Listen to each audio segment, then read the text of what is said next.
Cahaya bulan dan bintang menerangi sebuah kastil besar di tengah hutan yang dikelilingi pepohonan. Atapnya yang kebiruan berpadu dengan langit malam kastil itu milik keluarga emir dari Kekaisaran Osirian. Di suatu titik di masa depan yang dekat di kastil yang sama, di sebuah aula besar dan mewah, dengan sebuah lampu gantung emas di tengahnya, beberapa orang tampak menikmati sebuah acara. Namun, mereka terhenti oleh suara keras tongkat yang menghantam lantai menarik perhatian semua orang. Kemudian, masuklah pengumuman tentang pangeran dari Kekaisaran Osirian yang merupakan pewaris kedua tahta. Dengan demikian, seorang pemuda melangkah melewati tirai dengan senyuman tenang. Namanya adalah Pangeran Kyle Amur. Saat ia berjalan, para bangsawan membungkuk, semuanya menunjukkan rasa hormat kepada pemuda itu. Pangeran tiba-tiba berbalik mengulurkan tangannya kepada seseorang di belakang tirai. Sebuah pikiran muncul. Di benak orang, di belakang tirai itu, ide bahwa dia tidak pernah membayangkan semua ini. Bahwa pada akhirnya, di depan semua bangsawan ini, dia akan menjadi satu-satunya yang berdiri di samping pria ini. Sebuah tangan pucat. Perlahan dan malu-malu muncul melalui tirai. Pangeran kemudian menggenggam pergelangan tangannya dan menariknya dekat dengannya, sehingga memperlihatkan seorang gadis dengan rambut merah panjang dan gaun yang indah. Wajahnya menunjukkan kejutan atas gerakan mendadak itu. Sementara pangeran hanya tersenyum padanya, gadis itu berpikir bahwa beberapa waktu lalu dia tidak akan pernah mengharapkan ini. Bahwa tidak ada dari apa yang terjadi adalah bagian dari rencananya. Adegan hanya terfokus pada mereka berdua. Dia di sebelah kiri, teguh dan percaya diri menunjukkan kemewahan yang diharapkan dari seseorang dari keluarga kerajaan. Dia di sebelah kanan tertutup dan dengan mata tertutup namun memancarkan kecantikan yang menakjubkan. Di latar belakang berbagai suara mulai muncul kembali di antara kerumunan bangsawan, mempertanyakan apakah gadis itu benar-benar siapa yang mereka kira seorang wanita muda bernama Tara Elias. Mereka tampaknya sangat terkejut dengan penampilannya, melihat betapa menawannya dia dan seberapa banyak dia telah berubah. Tara kemudian menjadi jelas kesal dan memberitahu pangeran bahwa jika orang-orang itu akan membicarakannya, mereka setidaknya bisa sedikit lebih bijaksana, karena dia mendengar semua yang mereka katakan. Kyle meliriknya dan mengomentari ekspresinya, bertanya apakah dia tidak bisa tersenyum lebih banyak, karena wajahnya terlihat seperti dia akan berkelahi dengan seorang bangsawan. Padahal seharusnya dia bersikap sebagai pendamping pangeran. Dia dengan cepat berbalik dan memaksakan senyuman di wajahnya. Senyum kaku yang jauh dari tampak menyenangkan, seolah-olah dia akan membunuh seseorang. Dalam beberapa detik berikutnya, dia bertanya, apakah itu cukup baik dan menuntut agar dia memenuhi bagiannya dari kesepakatan. Pangeran meliriknya dan tersenyum ironis. Sementara itu, dia berpikir bahwa seharusnya tidak pernah seperti ini. Tidak dengan pria ini. Jauh dari semua keributan pesta saat ini, di sebuah ruangan yang relatif rapi, seseorang berguling di tempat tidur menggerutu sambil berpikir keras. Orang itu berkata bahwa semua ini sangat menjengkelkan meraih bantal, sambil mengatakan bahwa dia seharusnya tidak pernah membiarkan penulis tulis cerita seperti ini yang mengejek nama karya Kronik Ocarina. Kita kemudian melihat orang yang mengatakan semua itu duduk di ranjang. Itu adalah seorang gadis dengan rambut merah panjang tetapi cukup gemuk. Berbeda dari gadis yang kita lihat di masa depan beberapa saat yang lalu, dia terus mengoceh. Menyatakan bahwa siapapun pasti ingin terlahir kembali sebagai putri yang cantik dan kuat permaisuri, atau bahkan sebagai penjahat. Melemparkan dirinya kembali ke ranjang, dia bertanya pada akhirnya, mengapa di antara semua pilihan itu, dia terbangun di tubuh seorang gadis obesitas. Gadis itu merasa kesal dan memukul ranjang. Dia kemudian teringat nasib karakter itu dalam cerita lahir di keluarga yang terkutuk dan ditakdirkan untuk dihina selamanya. Dia tidak bisa tidak khawatir. Lagi pula dalam buku itu, karakter yang dia reinkarnasikan berakhir dieksekusi dengan gilotin. Dia berteriak dalam hati, tidak tahan lagi tangannya memegang kepalanya karena tidak bisa memikirkan apa yang harus dilakukan. Sementara dia putus asa, seseorang mengetuk pintu. Seorang pelayan masuk dan bertanya, apakah dia masih tidur? Wanita itu kemudian menarik tirai dan berkata bahwa dia harus cepat, sebuah keheningan canggung yang panjang mengikuti. Sementara gadis itu masih memegang kepalanya dan mulutnya terbuka lebar. Pelayan itu memarahi. Gadis itu mengatakan bahwa dia harus bersiap-siap dan tidak bisa bermalas-malasan di ranjang sepanjang hari. Tara yang masih merasa malu dengan situasi sebelumnya, bertanya mengapa tidak, karena dia lelah dan tidak ingin keluar. Sekarang pelayan itu dengan cepat merapikan spray dan memperingatkan bahwa semua orang telah dipanggil ke ruang rapat. Wanita muda itu mengeluarkan tawa ironis, bertanya apa hubungannya dengan dia, menyatakan bahwa mereka bahkan belum benar-benar memanggilnya. Dengan agak canggung, pelayan itu mengatakan bahwa sang Count telah memerintahkan kehadirannya. Dia berdiri terkejut dan bahkan gagap karena begitu terkejut. Membiarkan pelayan mengatur semuanya, dia terjebak dalam pikirannya. Gadis yang dia reinkarnasikan bernama Tara Elias. Dia berusia 18 tahun dan selalu berakhir gagap ketika dia gugup. Dia menyadari bahwa semua ini sangat aneh dan tidak dikenal tubuh barunya gagapnya, dan bahkan status sebagai putri bangsawan. Semuanya berbeda. Sebelum terlahir kembali menjadi Tara, dia adalah seorang wanita berusia 33 tahun yang tinggal di Seoul, Korea Selatan. Dia dulunya bekerja sebagai penulis skenario, dan pada akhirnya berakhir dibunuh saat makan malam setelah seharian bekerja. Ketika dia menyadari itu, dia terbangun di kehidupan barunya ini. Sementara itu, pelayan sedang membantunya mengenakan gaun biru. Dia melihat dirinya di cermin, menyaksikan pelayan merapikan rambutnya dan mengamati tubuh barunya saat dia menunggu. Sudah 3 bulan sejak dia terbangun di tubuh ini. Dia berhasil menurunkan berat badan dari 102 kilo menjadi 92 dalam waktu itu, tetapi masih terasa belum cukup. Dengan bantuan pelayan dia meninggalkan kamar dan mulai menuruni tangga. Tara Elias, gadis yang tubuhnya sekarang dia miliki, hampir tidak pernah meninggalkan kamar dalam buku itu. Dia bertanya-tanya, apakah inilah cara reinkarnasi bekerja? Ingatannya dan ingatan tubuh ini muncul menjadi satu kesadaran, secara bertahap mengubah kebiasaannya. Dia kemudian mencapai sebuah pintu di mana seorang butler menunggunya. Pelayan itu membungkuk kepadanya dan pintu terbuka. Dia merasa gugup menyadari bahwa bahkan sebelum atau setelah reinkarnasi, dia tidak pernah dipanggil seperti ini. Setelah memasuki ruangan, dia melihat meja besar dengan beberapa orang yang sudah menunggu. Dia menelan ludah menyadari bahwa dia belum pernah menghadiri pertemuan resmi seperti ini sebelumnya. 2 orang yang duduk kemudian berbicara kepadanya, seorang pria dan seorang gadis. Keduanya tertawa padanya. Wanita muda itu bertanya-tanya mengapa dia bahkan ada di sana. Dan pria itu mengejeknya secara ironis, mempertanyakan apakah sekarang dia peduli dengan nama keluarga karena dia tidak pernah menghadiri pertemuan lainnya. Gadis itu sebenarnya adalah Arya Elias, putri bungsu dari House Elias berusia 17 tahun sementara bangsawan lainnya adalah Jason Elias, putra kedua yang berusia 27 tahun. Tara hanya mengingatnya sebagai hyena yang terus-menerus mencari posisi anak sulung House Elias. Setelah kematiannya yang terjadi 7 tahun yang lalu, dia kemudian mengamati orang-orang lain yang duduk. Pertama, seorang wanita tua, Chloe Elias, anak ketiga, yang paling cerdas di antara anak-anak House Elias dan seorang pengusaha. Saat dia mendekati meja, seorang pelayan membantu Tara menyesuaikan kursinya. Dia melihat orang terakhir yang duduk, seorang pemuda dengan rambut coklat dan ekspresi serius. Namanya adalah Logan Elias, berusia 23 tahun, belajar di akademi militer. Itu satu-satunya hal yang dia ingat tentangnya. Dia berbisik pada dirinya sendiri bahwa ini baru kedua kalinya dia melihatnya. Dia mengalihkan pandangannya dengan tidak tertarik. Dia semakin gugup menyadari bahwa dia telah tertangkap sedang menatapnya. Masih berbisik, dia bertanya-tanya kapan sang Count akan tiba. Dia menoleh dengan terkejut. Saat mendengar suara, semua orang berdiri serentak melihat bahwa dia berdiri dengan canggung. Di pintu masuk, seorang pria tua dengan tongkat muncul. Dia melihat ke depan dengan serius. Namanya adalah Lloyd Elias, berusia 57 tahun, Count dan kepala House Elias. Yang kelima, terkuat di seluruh kekaisaran. Dia melontarkan tatapan dingin kepada Tara yang dengan gugup mengalihkan pandangannya. Lagi pula, dalam kehidupan barunya ini, dia juga adalah ayahnya. Pria itu duduk dan seorang pelayan menyesuaikan kursinya. Dia bertanya, apakah semua orang sudah mengetahui pemberitahuan yang dikirim ke setiap rumah oleh istana? Tara bingung dan terkejut. Sementara itu, semua orang lainnya menjawab, ya bersama-sama seperti paduan suara. Masih memujinya dengan memanggilnya yang mulia untuk menunjukkan rasa hormat mereka. Count menjelaskan bahwa kekaisaran mengatakan mereka hanya mencari birokrat administratif baru, tetapi dia menyatakan bahwa semua orang pasti menyadari bahwa ini hanyalah alasan untuk mencari rumah yang bisa menyediakan pewaris baru untuk tahta. Tara mengepal tangannya dengan gugup. Dia menelan ludah dan berpikir bahwa bagian dari cerita di mana House Elias akan menolak dan hancur sedang dimulai. Count melanjutkan berbicara mengatakan bahwa keluarganya sangat dekat dengan rumah kekaisaran, telah memberikan kontribusi besar terhadap kebangkitan kekaisaran.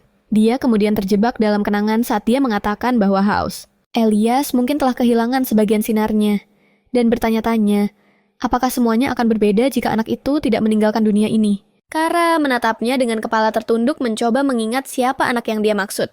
Namun, dia tidak menemukan jawaban. Dia melanjutkan dengan menyatakan bahwa rumahnya tidak pernah memproduksi konsol untuk pangeran pewaris berikutnya, tetapi itu akan berubah. Sang Count menghantamkan tinjunya dengan keras di meja. Setelah itu, dia berteriak bahwa dia percaya mereka sekarang memiliki kesempatan. Lagi pula putra sulung dari House McQueen sudah memegang posisi sebagai juru tulis kedua, dan putra kedua dari House Baroda adalah asisten Putri Margaret, yang ketiga dalam urutan suksesi.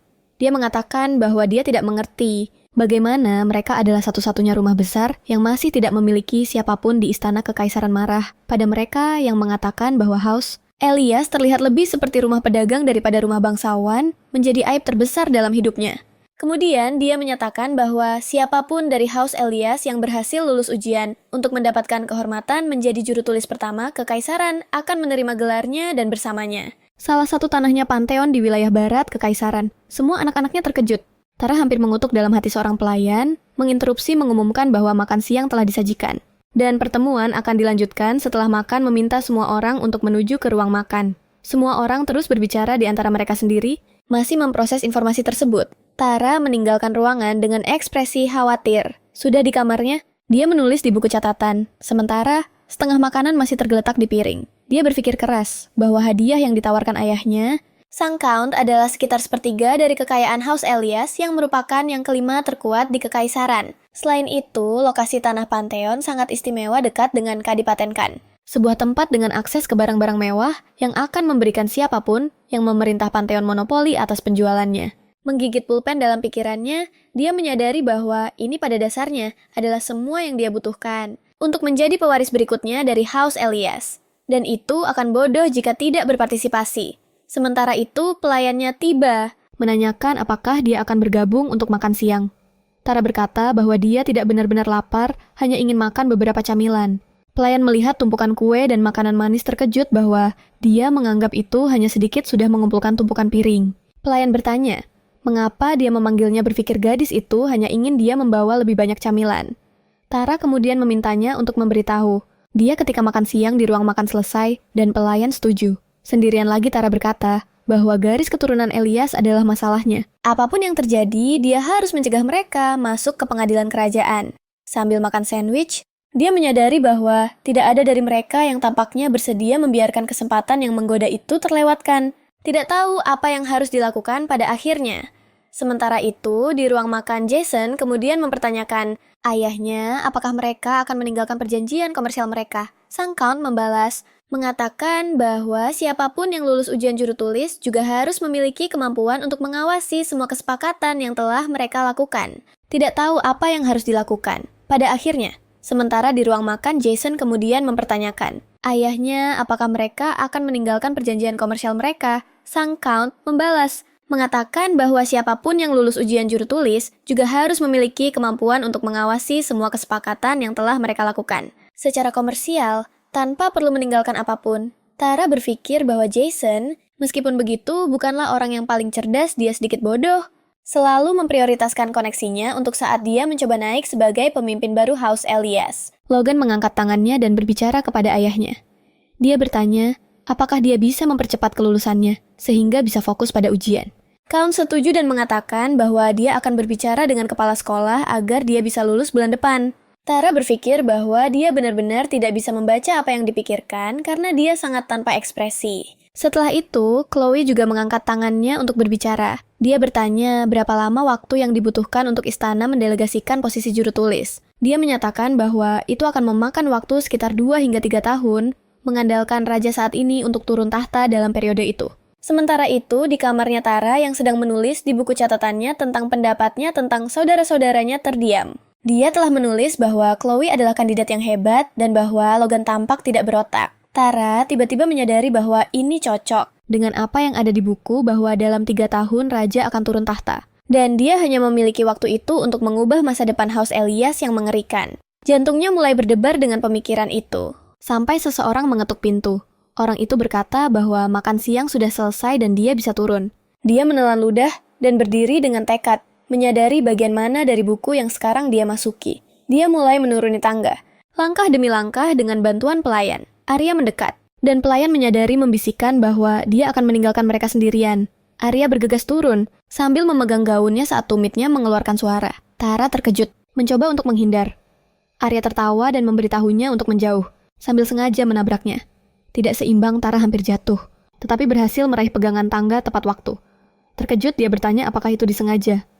Arya dengan senyum palsu di wajahnya, mengklaim bahwa dia tidak menyadari itu adalah dia dan meminta maaf kepada saudarinya bersandar di pegangan tangga. Tara bertanya-tanya, apakah dia harus percaya pada alasan yang tidak meyakinkan itu? Arya acuh tak acuh pergi seolah tidak ada yang terjadi. Sangat kesal, Tara berpikir tentang bagaimana dia bisa menghukum Arya untuk itu. Sudah di ruang rapat, Count bertanya, apakah ada yang lain yang memiliki pertanyaan? Arya memaksakan ekspresi imut dan bertanya apakah dia tidak terlalu muda untuk mengikuti ujian. Ayahnya bergerak, berkata bahwa dia tidak perlu khawatir tentang itu, menegaskan bahwa mereka tidak hanya mencari birokrat baru seperti ujian juru tulis, tetapi juga untuk pasangan potensial bagi raja baru. Dan oleh karena itu, dia harus berpartisipasi. Arya terus berpura-pura polos di depan ayahnya dan berkata bahwa dia akan melakukan apapun yang dia anggap terbaik. Sementara itu, Tara teringat apa yang dia tulis di buku catatannya, menggambarkan Arya sebagai anak nakal yang bermuka dua. Sangat palsu di depan ayah mereka. Melihat ayahnya berdiri untuk pergi, Tara terkejut menyadari bahwa dia tidak bisa hanya diam dan menunggu nasib. Ditulis dalam buku untuk terjadi, bahkan gugup. Tara mengangkat tangannya dan bertanya, apakah mereka diperbolehkan memilih tutor mereka sendiri untuk mempersiapkan ujian? Ayahnya menoleh dengan tatapan meremehkan bertanya, apakah dia benar-benar akan berpartisipasi? Dia meraih gaunnya, mencoba menahan kecemasannya. Tara, meskipun gagap sedikit di tengah kalimat, mengatakan bahwa dia telah mengatakan semua orang dalam keluarga Elias bisa berpartisipasi. Sang Count membawa tangannya ke dagunya, berpikir, dia mengatakan bahwa dia memang telah mengatakan itu. Tetapi ketika dia akan memberikan alasan mengapa dia seharusnya tidak berpartisipasi, Tara memotongnya. Dia meminta kesempatan yang sama dan menyatakan bahwa dia juga seorang Elias. Saudara-saudaranya kemudian mulai berbisik di antara mereka mengejek penampilan dan perilakunya, tetapi ayahnya memerintahkan semua orang untuk diam. Keheningan kemudian kembali ke meja dengan semua orang fokus padanya. Sang Count berbicara lagi, bertanya apa yang akan dilakukan Tara jika dia berada di tempatnya sebagai pemimpin rumah. Dengan keringat menetes di wajahnya Tara, menghadapi ayahnya dan berkata bahwa jika dia menjadi ayahnya, dia tidak akan melihat pilihan lain. Selain menyetujui keputusannya untuk berpartisipasi, dia bertanya mengapa dia harus melakukan itu.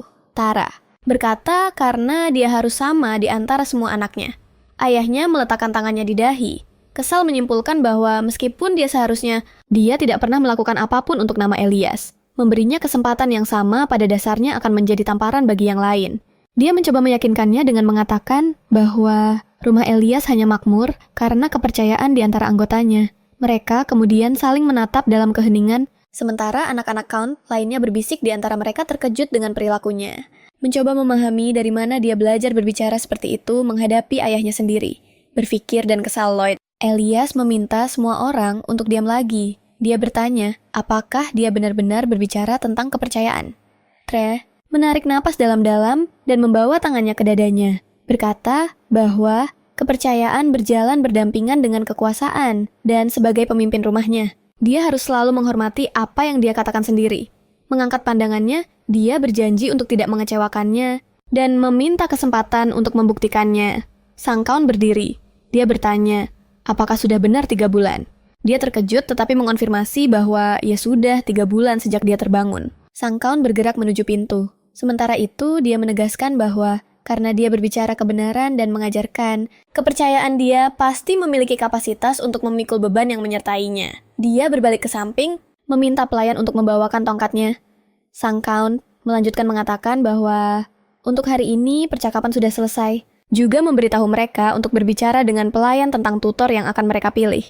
Semua orang setuju dan Sang Count meninggalkan ruang makan. Chloe terlihat bangkit dan berbisik di latar belakang. Beberapa saat kemudian masih di mansion Elias, Tara mengusap keringat dari dahinya dengan lengannya. Dia berkata keras-keras bahwa dia sangat gugup, tetapi bersyukur argumennya berhasil. Dia memegang kapak dengan kedua tangan. Pikirannya kembali ke pertemuan itu. Dia tidak bisa tidak berpikir bahwa dia telah. Dia berbicara lebih dari yang seharusnya menarik. Kapak, kembali dia berpikir, tidak ada yang bisa dia lakukan. Bahwa dia tidak bisa mengubah masa lalu. Sementara, dia melakukan itu, sebuah suara di latar belakang berkata, itu bukan cara menggunakan kapak, merujuk padanya sebagai nyonya. Dia melirik ke samping, masih memegang kapak di atas. Seorang pria berkulit gelap yang berotot muncul bertanya-tanya keras berapa kali. Dia harus mengajarinya cara memegang kapak dengan benar. Dia mengambil kapaknya sendiri dan melakukan gerakan cepat ke depan memperbaikinya, menunjukkan bahwa dia seharusnya memegangnya lebih jauh ke bawah pegangan untuk mendapatkan lebih banyak momentum. Tara berkata, dia sudah tahu itu. Tetapi, kapak jadi jauh lebih berat dengan cara itu. Dia mulai bergetar, karena beratnya saat dia berkonsentrasi. Pria itu memperingatkan bahwa dia akan melukai dirinya sendiri seperti itu. Dia berbalik kepadanya dengan kesal, memberitahunya untuk diam karena dia membuatnya sakit kepala. Tanpa menyadarinya, Dia mulai kehilangan keseimbangan. Jatuh di pantatnya tepat setelah dia memalingkan wajahnya dengan malu kepada pria, yang menatapnya dengan penghinaan dan kasihan. Masih di tanah dan terengah-engah dia mengeluh lagi tentang tubuh, yang dari semua karakter yang bisa dia reinkarnasikan, harusnya menjadi Tara. Instruktur berteriak padanya, memerintahkannya untuk berhenti mengeluh dan berlari 5 putaran di sekitar halaman. Dia bangkit dan mulai berlari sementara pria itu menonton terengah-engah. Dia merasa senang karena setidaknya ayahnya mengizinkannya memiliki tutor, karena dia perlu mengubah masa depannya dan melarikan diri dari gilotin dalam 3 tahun ke depan. Dia perlu tetap fokus untuk bertahan hidup dan dia juga akan membutuhkan semua bantuan dan koneksi yang bisa dia dapatkan. Tara berbalik tersenyum dan berpikir itu adalah hal yang baik dia memiliki Bernard di sisinya dan bahwa semuanya berjalan sesuai rencananya. Bernard sang instruktur. Kemudian menatapnya dengan keraguan berpikir, dia akhirnya telah kehilangan akal. 2 bulan sebelumnya, Bernard bertanya kepada Tara apa maksudnya. Dia mengonfirmasi bahwa itu persis seperti yang dia dengar. Dia ingin dia menjadi kesatria, dan mengajarinya seni militer angkatan bersenjata. Bernard merasa aneh bertanya mengapa harus dia. Dia tidak bisa memikirkan alasan yang baik, mengatakan dia tidak perlu melakukan banyak hal, hanya melatihnya setiap hari. Sebenarnya dalam pikirannya, Tara tahu Bernard suatu hari akan menjadi jenderal dan akan bodoh jika tidak mengambil kesempatan untuk mendekatinya. Setiap bantuan yang bisa dia dapatkan akan membuat perbedaan. Bernard meletakkan tangannya di wajahnya. Masih bingung tidak mengerti mengapa dia ingin dilatih seperti prajurit biasa. Sedikit gugup dia menjawab bahwa dia akan diberi imbalan dan tidak ada yang hilang. Menguatkan bahwa dia hanya ingin pelatihan militer yang normal. Dia menolak memberitahunya untuk mencari orang lain karena tugasnya hanyalah untuk bertugas di medan perang. Setelah memintanya untuk mempertimbangkan kembali dan ditolak, Tara mencoba menyuap prajurit itu. Bernard berbalik lagi kepadanya, dan dia melemparkan sebuah kantong ke arahnya. Dia membuka kantong itu dengan mulutnya karena tangan lainnya sibuk memegang kapak di dalam kantong. Tampaknya ada serbuk putih. Tara mengatakan bahwa dia gagal memenuhi kewajiban feodalnya 2 bulan yang lalu. Itu menarik perhatian pria itu. Dia kemudian mengatakan bahwa serbuk itu baik untuk sakit kepala, sakit perut, dan hal-hal seperti itu. Mengatakan bahwa dia menderita sembelit kronis dan diare mengatakan bahwa ususnya telah mengecewakannya. Dan itu sangat mengerikan bagi seorang kesatria. Meskipun dia terlihat sangat malu, dia tidak menyadari dan terus berbicara. Bahkan mengatakan bahwa dia mendengar seseorang memanggilnya 10 kali sehari karena terlalu sering pergi ke toilet. Bernard menangis karena malu dan bertanya, apakah dia sudah selesai berbicara, mengatakan bahwa bahkan untuknya itu sudah melewati batas. Tara membalas mengatakan bahwa dia tidak akan pernah mampu membeli obat dengan gaji seorang kesatria, dan dia mengatakan seseorang bernama Sir Oliver. Mungkin dokter keluarga mengatakan bahwa setelah setahun mengonsumsi obat, semua masalah akan hilang. Dia kemudian menutup kantong obat itu. Sekali lagi dengan wajah merah, dia mengatakan bahwa dia butuh waktu untuk memikirkannya. Tara membalikkan badan, dan mengatakan bahwa dia bisa menolak jika dia mau. Ada banyak kesatria lain yang bisa dia tanyakan. Dia cepat-cepat mengalihkan pandangannya antara dia dan obatnya cemas dan berteriak bahwa dia setuju sebelum dia bisa pergi terlalu jauh. Tara kemudian memasang senyum menakutkan di wajahnya. Segalanya berjalan sesuai rencananya sejauh ini.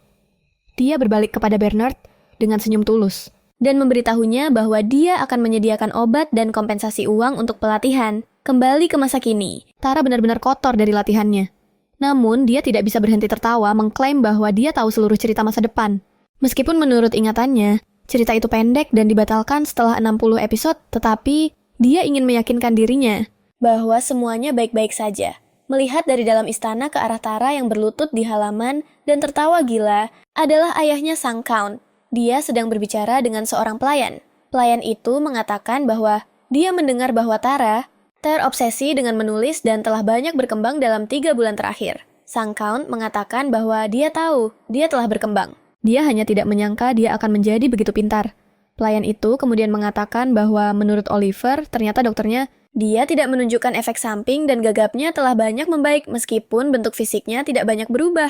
Lloyd mengatakan bahwa ini adalah dilema besar bertanya-tanya siapa yang memperkenalkannya kepada kesatria. Pria lain menjawab bahwa dia mencarinya sendiri dan kemudian memberikan latar belakang kesatria itu. Namanya adalah Bernard.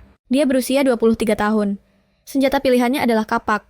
Dia telah menjadi kesatria 1 tahun yang lalu dan baru-baru ini memperoleh status pelari pedang. Sang Count terkejut. Bertanya-tanya mengapa seorang kesatria memutuskan untuk mengajarkan seorang wanita bangsawan biasa untuk bertarung. Pelayan itu setuju dengan tidak percaya. Juga tidak mengetahui alasannya. Dari halaman mereka mendengar Tara berteriak dan terus tertawa gila. Sementara ayahnya mengarahkan wajahnya ke arahnya dengan tatapan serius. Meminta pelayan untuk mengawasinya. Sudah di kamarnya Tara hampir biru karena lapar. Akibat melewatkan makan malam dan berlatih pagi-pagi sekali. Dia hampir tidak percaya bahwa dia telah kehilangan 2 kilo. Meminta pelayan untuk mengawasinya sudah di kamarnya Tara hampir biru karena lapar. Akibat melewatkan makan malam dan berlatih pagi-pagi sekali, dia hampir tidak percaya bahwa dia telah kehilangan 2 kilo. Sejak dia mulai berlatih, hampir tanpa pikir panjang, dia mengambil sebuah kue yang ada di meja dan membawanya dekat ke mulutnya, memakannya menjatuhkannya saat mendekati mulutnya dan mengejutkan dirinya sendiri. Rupanya, seseorang telah meninggalkan sepiring kue di kamarnya, sebuah mimpi buruk bagi seseorang yang berusaha menurunkan berat badan. Dia berteriak memanggil nama pelayannya Beth, berlari dan membuka pintu, bertanya apa yang terjadi. Dia menemukan Tara bergetar dan mundur dari meja dengan kue sambil gagap. Tara berkata bahwa dia tidak pernah memesan nampan kue itu. Beth menjawab dengan gugup mengatakan bahwa itu adalah piring camilan yang dibawa para pelayan. Setiap hari untuk semua bangsawan di rumah, tanpa mengalihkan matanya dari kue Tara menahan diri. Tidak ingin menyia-nyiakan semua kerja keras yang telah dilakukannya saat berlatih pagi itu dengan terjatuh ke dalam godaan. Dia memalingkan wajahnya agar tidak melihat kue sambil menegaskan bahwa dia tidak ingin melihat keajaiban coklat yang lezat itu. Di kamarnya lagi. Hanya air yang diizinkan di sana sekarang. Beth mendengarkan dengan tenang. Dengan ekspresi sedikit sedih, setuju dan berbalik untuk meninggalkan ruangan dengan bahu yang terkulai.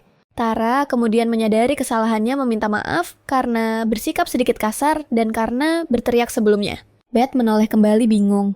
Tara melanjutkan menjelaskan bahwa dia seharusnya tidak terlalu keras padanya. Terutama ketika Beth adalah pelayan pribadinya dan hanya melakukan apa yang diperintahkan. Beth berkata bahwa dia tidak perlu meminta maaf, tidak menyebutkan bahwa sebenarnya dia bukan pelayan pribadinya.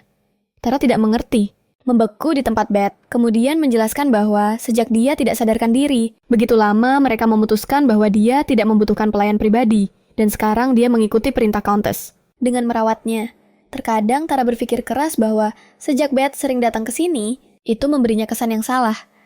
Beth berkata bahwa dia sering datang karena Tara sering memanggilnya. Meninggalkan Tara terkejut karena dia baru saja berteriak memanggil namanya beberapa saat yang lalu. Beth meliriknya dari sudut matanya, bertanya-tanya apakah dia telah mengatakan semua yang ingin dia katakan. Ketika Beth berbalik untuk pergi lagi, Tara bertanya apakah dia mau menerima menjadi pelayan pribadinya. Beth kemudian merasa cemas dan berbalik dengan tiba-tiba mengatakan bahwa layanannya adalah untuk diperintahkan oleh Tara dan bukan sesuatu yang seharusnya dia terima atau tolak.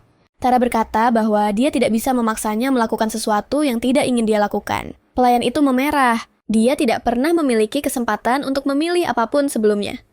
Tara segera mencari selendangnya di lemari, sambil mengatakan bahwa itu sederhana, entah dia mau atau tidak. Beth memerah dan menelan ludah, dan kemudian berkata bahwa dia akan senang melakukannya. Dia kemudian berlari pergi mengatakan bahwa selendangnya kehilangan sebuah kancing. Jadi, dia membawanya ke penjahit dan akan mengambilnya sekarang. Tara kemudian menghela napas. Kemudian, dalam sebuah pertemuan dengan bangsawan lainnya, Victoria Elias, seorang countess dari rumah Elias, dan ibu dari Jason dan Chloe bertanya apa yang diminta Tara darinya. Bangsawan lainnya di ruangan itu tetap diam. Tara kemudian berpikir bahwa ini bukan saat yang tepat untuk membahas masalah internal rumah, tidak dengan begitu banyak orang asing di sekitar. Sang countess berdiri dan bertanya apa yang ada dalam pikirannya sehingga masuk ke sini dan membuat permintaan seperti itu. Tara terkejut dan meminta maaf sambil gagap. Sang countess melanjutkan mengatakan, tidak mungkin dia percaya bahwa waktunya lebih berharga daripada miliknya menyebutnya sebagai petani di akhir berusaha merendahkannya. Wanita lain berdiri dengan gugup memegang gaunnya. Wanita itu juga berambut merah. Seperti Tara dengan tulus meminta maaf sambil bergetar dan menundukkan kepala mengatakan bahwa putrinya baru saja bangun. Dia masih banyak yang harus dipelajari tentang tata krama di rumah ini. Wanita ini adalah Isabella Leas, 36. Tahun satu-satunya Elias di pihak Tara dan istri ketiga Count Lloyd. Dia mencoba mengarahkan Tara ke pintu keluar, memberitahunya untuk mencarinya ketika dia memiliki lebih banyak waktu luang menggigit bibirnya.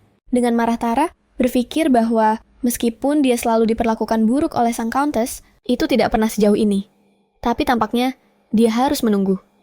Dia memberikan salam bangsawan dan meminta maaf, menyatakan bahwa dia akan meminta audiensi yang layak lain kali. Saat dia dan ibunya pergi Victoria, terus mengejek mereka, mengatakan bahwa mereka tidak memiliki tata krama. Ibu Tara mulai bergetar karena kemarahan masih memegang lengan putrinya.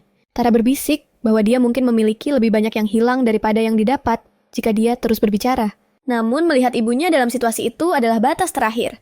Dia berbalik kembali ke sang Countess dan mulai berbicara. Menyatakan bahwa Jason dan Chloe masing-masing memiliki 4 Arya 3 dan Logan 2. Sang Countess berhenti minum tehnya. Bertanya-tanya apa yang dia bicarakan. Tara melanjutkan mengatakan bahwa dia tidak memiliki satupun. Kesal karena tidak tahu apa yang dia maksud sang Countess membanting cangkir tehnya ke piring dan berteriak padanya. Salah satu bangsawan di ruangan itu berbalik dan bertanya kepada Tara apa yang tidak dia miliki. Dia menyatakan bahwa dia sedang berbicara tentang pelayan pribadi. Para bangsawan di ruangan itu terkejut. Lagi pula, bagaimana mungkin seorang putri dari rumah terbesar kelima di Kekaisaran tidak memiliki satu pelayan pun? Itu tampak sangat jauh dari kenyataan. Dengan malu sang Countess mengatakan bahwa dia tidak tahu apa yang dia bicarakan. Melihat bahwa wajahnya memerah, Tara memanfaatkan untuk memerasnya dengan menggunakan para bangsawan di pihaknya. Tara mengatakan bahwa dia mengerti bahwa dia tidak tahu tentang hal itu, bahwa dia mungkin sibuk menangani masalah produk pertanian, dan bahwa dia seharusnya sudah meminta seseorang untuk ditugaskan kepadanya. Victoria berpura-pura setuju dengan kebohongan itu, mengatakan bahwa itulah yang sebenarnya terjadi. Dia sangat sibuk dan terjebak dalam pekerjaan rumah yang tertunda sehingga dia tidak bisa memperhatikan detail kecil. Tara melanjutkan mengatakan bahwa sang Countess benar-benar sangat sibuk memecat pelayan yang tidak kompeten dan merekrut yang baru. Dan bahwa dia datang ke sini hanya karena dia mengincar seorang pelayan tertentu dan ingin dia ditugaskan kepadanya. Sang Countess setuju dan mengatakan bahwa dia sudah meminta kepala pelayan untuk memilih satu untuknya. Tetapi dia telah menunda-nunda. Pada akhirnya menyetujui bahwa Tara bisa memiliki Beth sebagai pelayan pribadinya. Setelah meninggalkan ruangan, Isabel bertanya kepada putrinya bagaimana dia tahu tentang Lady Victoria telah mengubah pasokan pertanian. Dia hanya mengatakan bahwa dia telah bertanya kepada penasihat di mana mencari informasi yang tepat. Lagi pula, itu bukan rahasia terutama bagi mereka yang memiliki garis keturunan Elias. Ibu Tara terkejut menyadari bahwa dia benar-benar telah memikirkan segala sesuatu untuk percakapan itu. Tara berbalik dan bertanya, apakah dia juga berpikir untuk berinvestasi dalam perdagangan anggur? Dia ingat percakapan yang dia dengar di balik pintu bahwa larangan anggur Sorbonne akan dicabut dengan harganya yang naik dan mungkin kembali hingga 20 kali lipat dari investasi awal. Ibunya kemudian meletakkan tangannya di dagunya. Dengan berpikir, dia mengatakan bahwa semua wanita bangsawan berpikir untuk berinvestasi di dalamnya. Dan dia berpikir dia juga akan melakukan hal yang sama. Tara menyilangkan tangannya dan mengatakan bahwa dia mengerti hal itu. Wanita bangsawan memiliki sedikit kebebasan untuk berinvestasi, tetapi mereka kekurangan informasi penting. Jadi, mereka harus menunggu sedikit lebih lama, dan kemudian memutuskan apa yang harus dilakukan. Ibunya memandangnya dengan tatapan bangga menyadari bahwa meskipun dia telah banyak berubah selama bertahun-tahun, dia masih putrinya. Tara melontarkan frasa khas orang tua yang sudah tua, mengatakan bahwa dia tumbuh begitu cepat. Tara sedikit gugup tertawa keras dan mengatakan bahwa dia pasti sudah dewasa. Mungkin bahkan terlalu banyak diakhiri dengan mengatakan bahwa ibunya harus mencarinya sebelum berinvestasi. Dia berlari menuju sebuah kereta. Ibunya bertanya, kemana dia pergi dengan terburu-buru. Dia berbalik dengan senyum di wajahnya dan mengatakan bahwa dia akan meyakinkan seseorang untuk melakukan sesuatu sangat samar. Isabel merasa bingung total melihat putrinya pergi seperti itu sudah di kota besar. Bernard bertanya apa sebenarnya tujuan mereka. Tara menunjuk ke sebuah bangunan di kejauhan membuat Bernard sangat terkejut. Dia bertanya, apakah dia sudah kehilangan akal?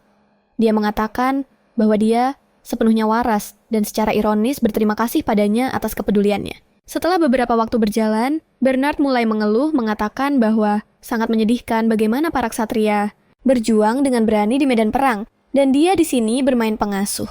Bertanya-tanya apakah dia harus berhenti dari segalanya dan mencoba ujian untuk penjaga gerbang istana. Meskipun tidak membayar dengan baik, itu akan menjadi pekerjaan yang lebih terhormat. Tara kemudian bertanya, berapa lama lagi sampai pintu masuk? Dia menjawab sekitar 20 menit berpikir setelahnya, bahwa ujian penjaga gerbang hanya dalam 3 bulan. Mempertimbangkan pilihan hidupnya Tara, tiba-tiba berhenti kesal, bertanya apa yang dia bicarakan. Dia bingung mengapa dia berhenti. Tara membalas, mengatakan bahwa meskipun dia memiliki kekuatan untuk mengangkat seekor sapi utuh, dia masih tidak bisa lebih pintar dari setengahnya. Dia terlihat kesal mengatakan bahwa dia hanya mengatakan hal-hal itu karena dia bertanya. Dan selain itu, mereka telah sepakat untuk berlatih, bukan untuk dia mengawalnya kemanapun dia pergi. Tara setuju bahwa dia hanya memintanya untuk melatihnya, bukan untuk bersumpah setia padanya atau semacamnya. Tetapi, dia mengharapkan dia bisa berfungsi sebagai pengawalnya. Dari waktu ke waktu, Bernard mengejeknya. Lagi pula, bersumpah setia adalah sesuatu yang dilakukan seorang ksatria. Hanya sekali seumur hidup dan dia tidak berniat melakukan itu untuknya. Agak kesal. Dia berkata bahwa itu tidak harus menjadi sumpah. Kemudian dia menguatkan suaranya dan mengatakan bahwa dia memiliki waktu hingga bulan depan untuk memutuskan apakah dia benar-benar akan melayaninya sebagai ksatria atau tidak. Dan jika dia memutuskan untuk menyerah padanya, dia akan mengirimkan sejumlah obat sebagai kompensasi. Dia tersenyum lebar dan mengatakan tidak ada jalan kembali dari apa yang dia katakan setuju. Bernard kemudian menyatakan bahwa mereka harus segera bergerak dan bahwa selama misi ini dia akan memiliki pengawal terbaik di sisinya. Tidak lama kemudian, sudah di depan pintu tempat itu, dia bertanya, apakah ini tidak terlalu berlebihan ragu? Wanita bangsawan manapun berani melintasi tempat berbahaya seperti ini. Kesal Tara mengatakan bahwa meskipun sementara, dia tetap kesatrianya sekarang dan seharusnya lebih menghormatinya. Membersihkan telinganya, Bernard bertanya, apakah dia tahu mengapa Jalan Lakton begitu ditakuti memuji bahwa itu karena seluruh pengawal kekaisaran tidak berguna dalam mencegah apa yang terjadi di sini, baik itu penculikan atau pembunuhan. Tara mengatakan bahwa dia sudah tahu itu. Dengan mengatakan itu, dia hanya berhasil membuatnya semakin kesal. Bernard berteriak padanya. Lagi pula, dia menuju tempat di mana orang-orang tidak peduli pada larangan atau moral, melakukan apapun yang mereka mau, dan dia terlihat terlalu tenang. Dia menutup telinganya dari kebisingan dan memintanya untuk berhenti berteriak. Dia mencoba bergerak maju, tetapi ditarik kembali oleh tudung bajunya, oleh kesatrianya. Dia mempertanyakan apa yang dipikirkan Tara, karena sepertinya dia tidak takut dengan apa yang akan datang. Dengan senyum di wajahnya, dia mengatakan bahwa jelas dia takut, tetapi dia memiliki dia. Kesatria hebatnya Bernard Smith. Tara melanjutkan, menyatakan bahwa ini adalah masalah hidup dan mati, dan bahwa mereka benar-benar perlu pergi memintanya untuk terus berjalan. Bernard tidak bisa tidak ragu, tetapi akhirnya menyerah memintanya untuk menurunkan suaranya dan berjalan dekat dengannya. Dia tetap di belakangnya agar mereka bisa bergerak dengan peluang lebih sedikit untuk diperhatikan. Namun saat mereka mulai berjalan, Tara menabrak punggung Bernard karena dia belum bergerak sedikit pun. Dia merasa kesal dan bertanya ada apa. Jika ada masalah, Bernard memintanya untuk bersembunyi di balik batu dan tidak keluar. Karena dia telah meminum obatnya beberapa jam terlambat sebelum meninggalkan rumah. Sebelumnya, dia cepat-cepat berlari ke samping. Meninggalkan Tara, tidak tahu harus berbuat apa bertanya-tanya apakah itu nomor 2. Dia duduk di tanah di samping kapak Bernard. Kemudian, dia mendengar suara-suara di balik dinding terdengar seperti orang berkelahi. Penasaran, dia mengangkat kepalanya untuk mengintip. Dia melihat 3 bandit menendang seorang pria yang tergeletak di tanah. Tara mencatat bahwa pria itu cukup kekar dan bertanya-tanya mengapa dia tidak melawan berpikir, mungkin dia kuat tetapi pengecut. Dinding yang dia sandari mulai retak di bawah berat badannya. Diet dan latihan memang membutuhkan waktu untuk menunjukkan hasil. Itu runtuh dan Tara jatuh ke depan, terlihat oleh ketiga pria yang sedang memukuli pria. Di tanah, dia mengutuk dalam rasa sakit dan mencoba menopang dirinya. Tetapi, saat dia melihat ke atas, dia menyadari semua orang sedang menatapnya. Detak jantung Tara meningkat. Dia merasa takut dan membeku di tempat. Salah satu dari mereka mengejeknya bertanya, apa yang dilakukan seekor babi di sana? Jelas merujuk pada berat badannya. 2 orang lainnya ikut-ikutan. Satu tertawa tentang dia yang merobohkan dinding. Dan yang lainnya mengatakan seekor babi sedang mencoba melarikan diri. Saat dia berbalik untuk pergi dengan pincang, dia berkata bahwa dia bukan babi, mengklaim bahwa dinding itu dibangun dengan buruk. Para pria kemudian memberitahunya untuk kembali karena meskipun dia seorang gadis, atau bahkan seekor babi mereka tidak akan membiarkannya pergi begitu saja. Tara berhenti dan membisikkan pada dirinya sendiri bahwa sudah sekitar 10 menit sejak Bernard pergi. Dia berbalik ke arah para bandit menutupi wajahnya dengan tudung. Tara meminta maaf karena mengganggu mereka, dan mengatakan mereka bisa kembali melakukan apa yang mereka lakukan dan bahwa dia akan pergi dengan jalannya sendiri.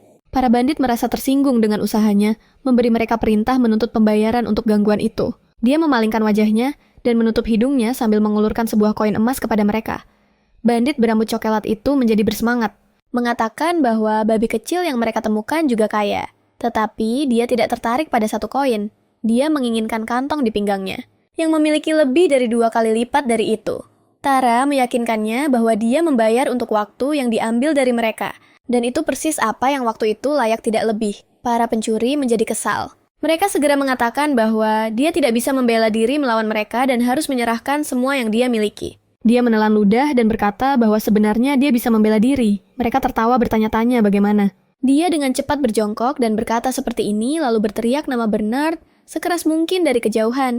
Bernard dengan wajah marah berlari ke arah mereka seperti kereta yang bergerak menuju tabrakan. Dia mengambil kapaknya yang bersandar di dinding dan menyerang langsung ke arah mereka. Tara membelakangi kekacauan, hanya mendengar suara benturan dan pukulan. Dia mengonfirmasi bahwa Bernard benar-benar memiliki kekuatan yang harus diperhitungkan. 5 menit kemudian semuanya sudah berakhir. Tara bertepuk tangan dan mengucapkan selamat padanya. Membanggakan memiliki ksatria yang begitu kuat. Masih marah Bernard berteriak padanya, mengatakan bahwa dia sudah sangat jelas memberitahunya untuk hanya duduk dan menunggu di dekat dinding. Dan bahwa yang terburuk bisa saja terjadi jika dia terlambat 1 detik. Tara merasa malu dan mengetuk jari-jarinya bersama, berargumen bahwa dia hanya mengintip dan tidak bisa tahu dinding akan roboh begitu saja. Dia membuat gerakan menenangkan dan berkata bahwa karena dia tiba tepat waktu, semuanya baik-baik saja. Mereka hanya perlu melanjutkan. Stres hingga batasnya. Dia menutup matanya dan bergumam bahwa dia tidak tahu apakah dia seseorang yang tidak takut atau hanya bodoh. Karena jika dia sampai diculik, yang terburuk bisa terjadi. Dia mencoba menjelaskan bahwa dia tahu diare Bernard biasanya berlangsung sekitar 15 menit dan dia mengandalkan waktu itu untuk menunda para pencuri. Bernard menyadari bahwa tidak ada gunanya berdebat dengan seseorang seperti dia berbalik. Dia menyadari bahwa mereka telah mengabaikan pria yang terbaring di tanah yang sama yang telah dipukuli sebelumnya. Tara berlutut untuk mendekat dan meminta maaf karena mencoba melarikan diri sebelumnya menjelaskan bahwa tidak banyak yang bisa dia lakukan sendirian. Tertawa canggung pria itu tetap diam dan tenang di tanah. Dia melanjutkan. Dia mengatakan bahwa jika dia membutuhkan uang untuk perawatan lukanya, dia bisa membantu. Melihat tidak ada reaksi darinya, dia melihat Bernard dengan gelisah berdiri dan menghapus debu dari pakaiannya. Tara berjalan ke arah Bernard dan memintanya untuk memberikan ini kepada pria itu meninggalkan sebuah koin emas di tangannya. Pria yang terbaring di tanah itu tertawa membuat Bernard dan Tara melihat ke arahnya. Dia dengan cepat berdiri membuat Tara terkejut berpikir bahwa dia baik-baik saja.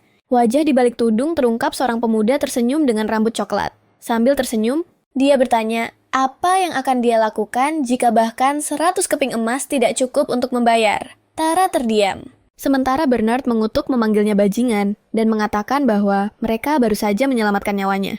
Dan bahkan tidak mendapatkan ucapan terima kasih. Tara meminta Bernard untuk membiarkannya dan pergi.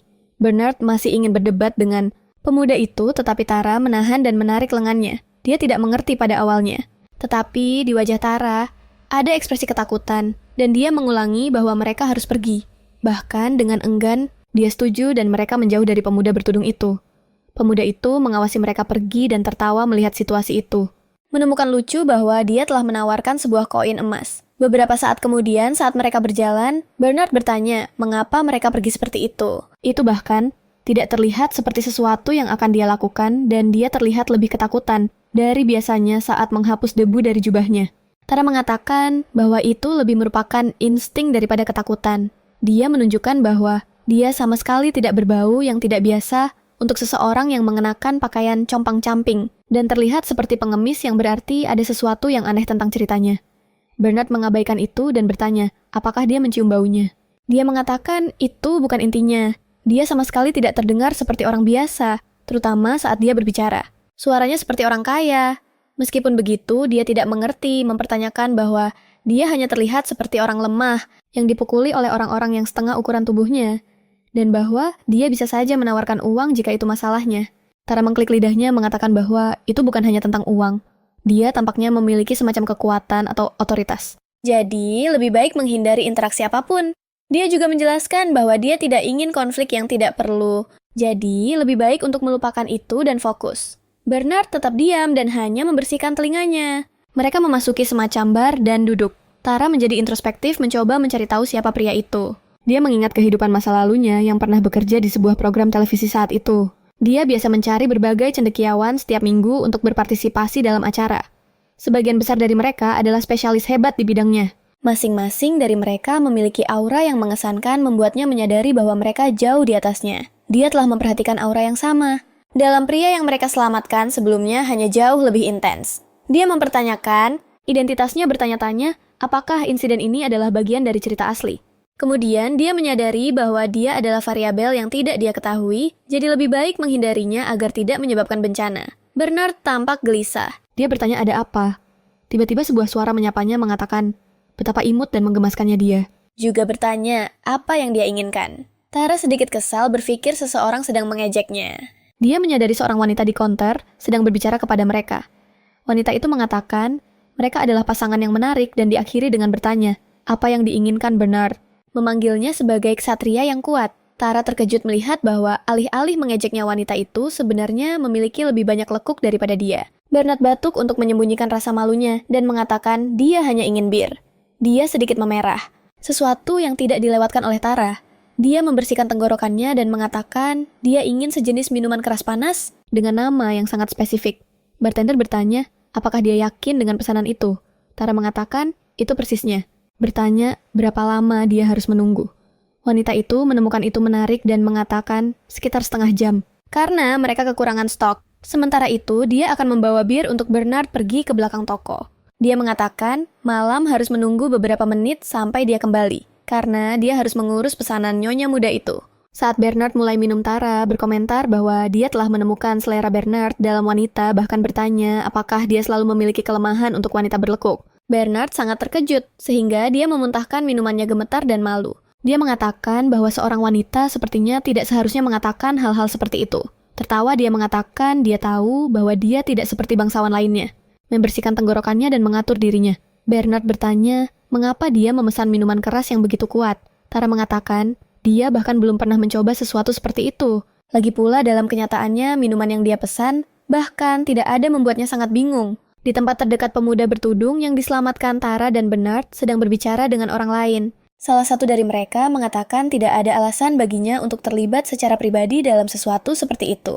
Akan lebih aman untuk membiarkan mereka menangani itu merujuk padanya sebagai yang mulia. Pemuda itu berhenti, memanggil dengan nama pria yang baru saja berbicara, Nick Bright. Ternyata Nick adalah salah satu pencuri yang menyerang pemuda itu, yang berarti semua ini adalah sebuah pengaturan, mengulangi bagian di mana dia memanggil pemuda itu. Dengan gelar bertanya, apakah dia mendengarnya dengan benar? Nick menyadari kesalahannya dan berlutut dalam-dalam, memohon ampun.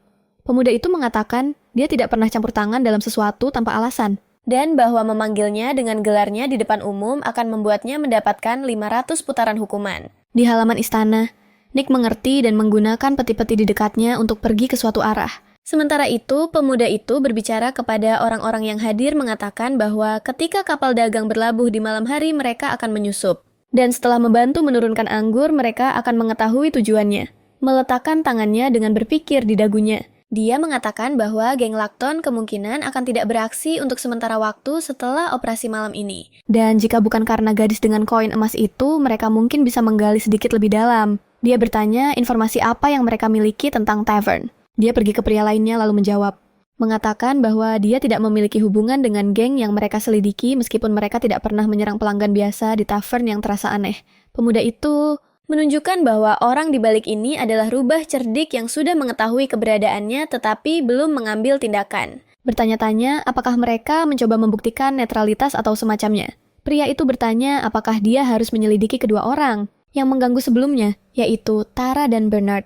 Sambil mengingat kembali adegan-adegan sebelumnya, pemuda itu bertanya kepada pria bernama Walter apa yang akan dia lakukan. Walter tidak mengerti dan memintanya untuk menjelaskan. Dia bertanya kepada Walter apa yang akan dia lakukan jika dia bukan seorang ahli pedang dan mendapati dirinya dalam pertarungan yang tidak bisa dia menangkan. Pria itu menjawab bahwa dia akan berbalik dan lari. Percakapan berlanjut, dan ketika ditanya apa yang akan dia lakukan, bahkan jika dia memiliki bala bantuan, Walter masih mengatakan bahwa dia akan lari. Lagi pula, tidak ada cara untuk memprediksi berapa lama waktu yang dibutuhkan untuk bantuan tiba dan tidak sebanding dengan risiko nyawanya.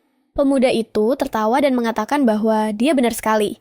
Namun, sepotong kecil emas sudah cukup untuk mengubah situasi yang sama. Sebelumnya, ketika gadis itu perlu membeli waktu, dia akhirnya meminta Walter untuk mencari daftar investor sekarang bahwa mereka memiliki pandangan yang lebih jelas tentang distribusi anggur ilegal. Pria itu setuju dan segera pergi melompati peti-peti.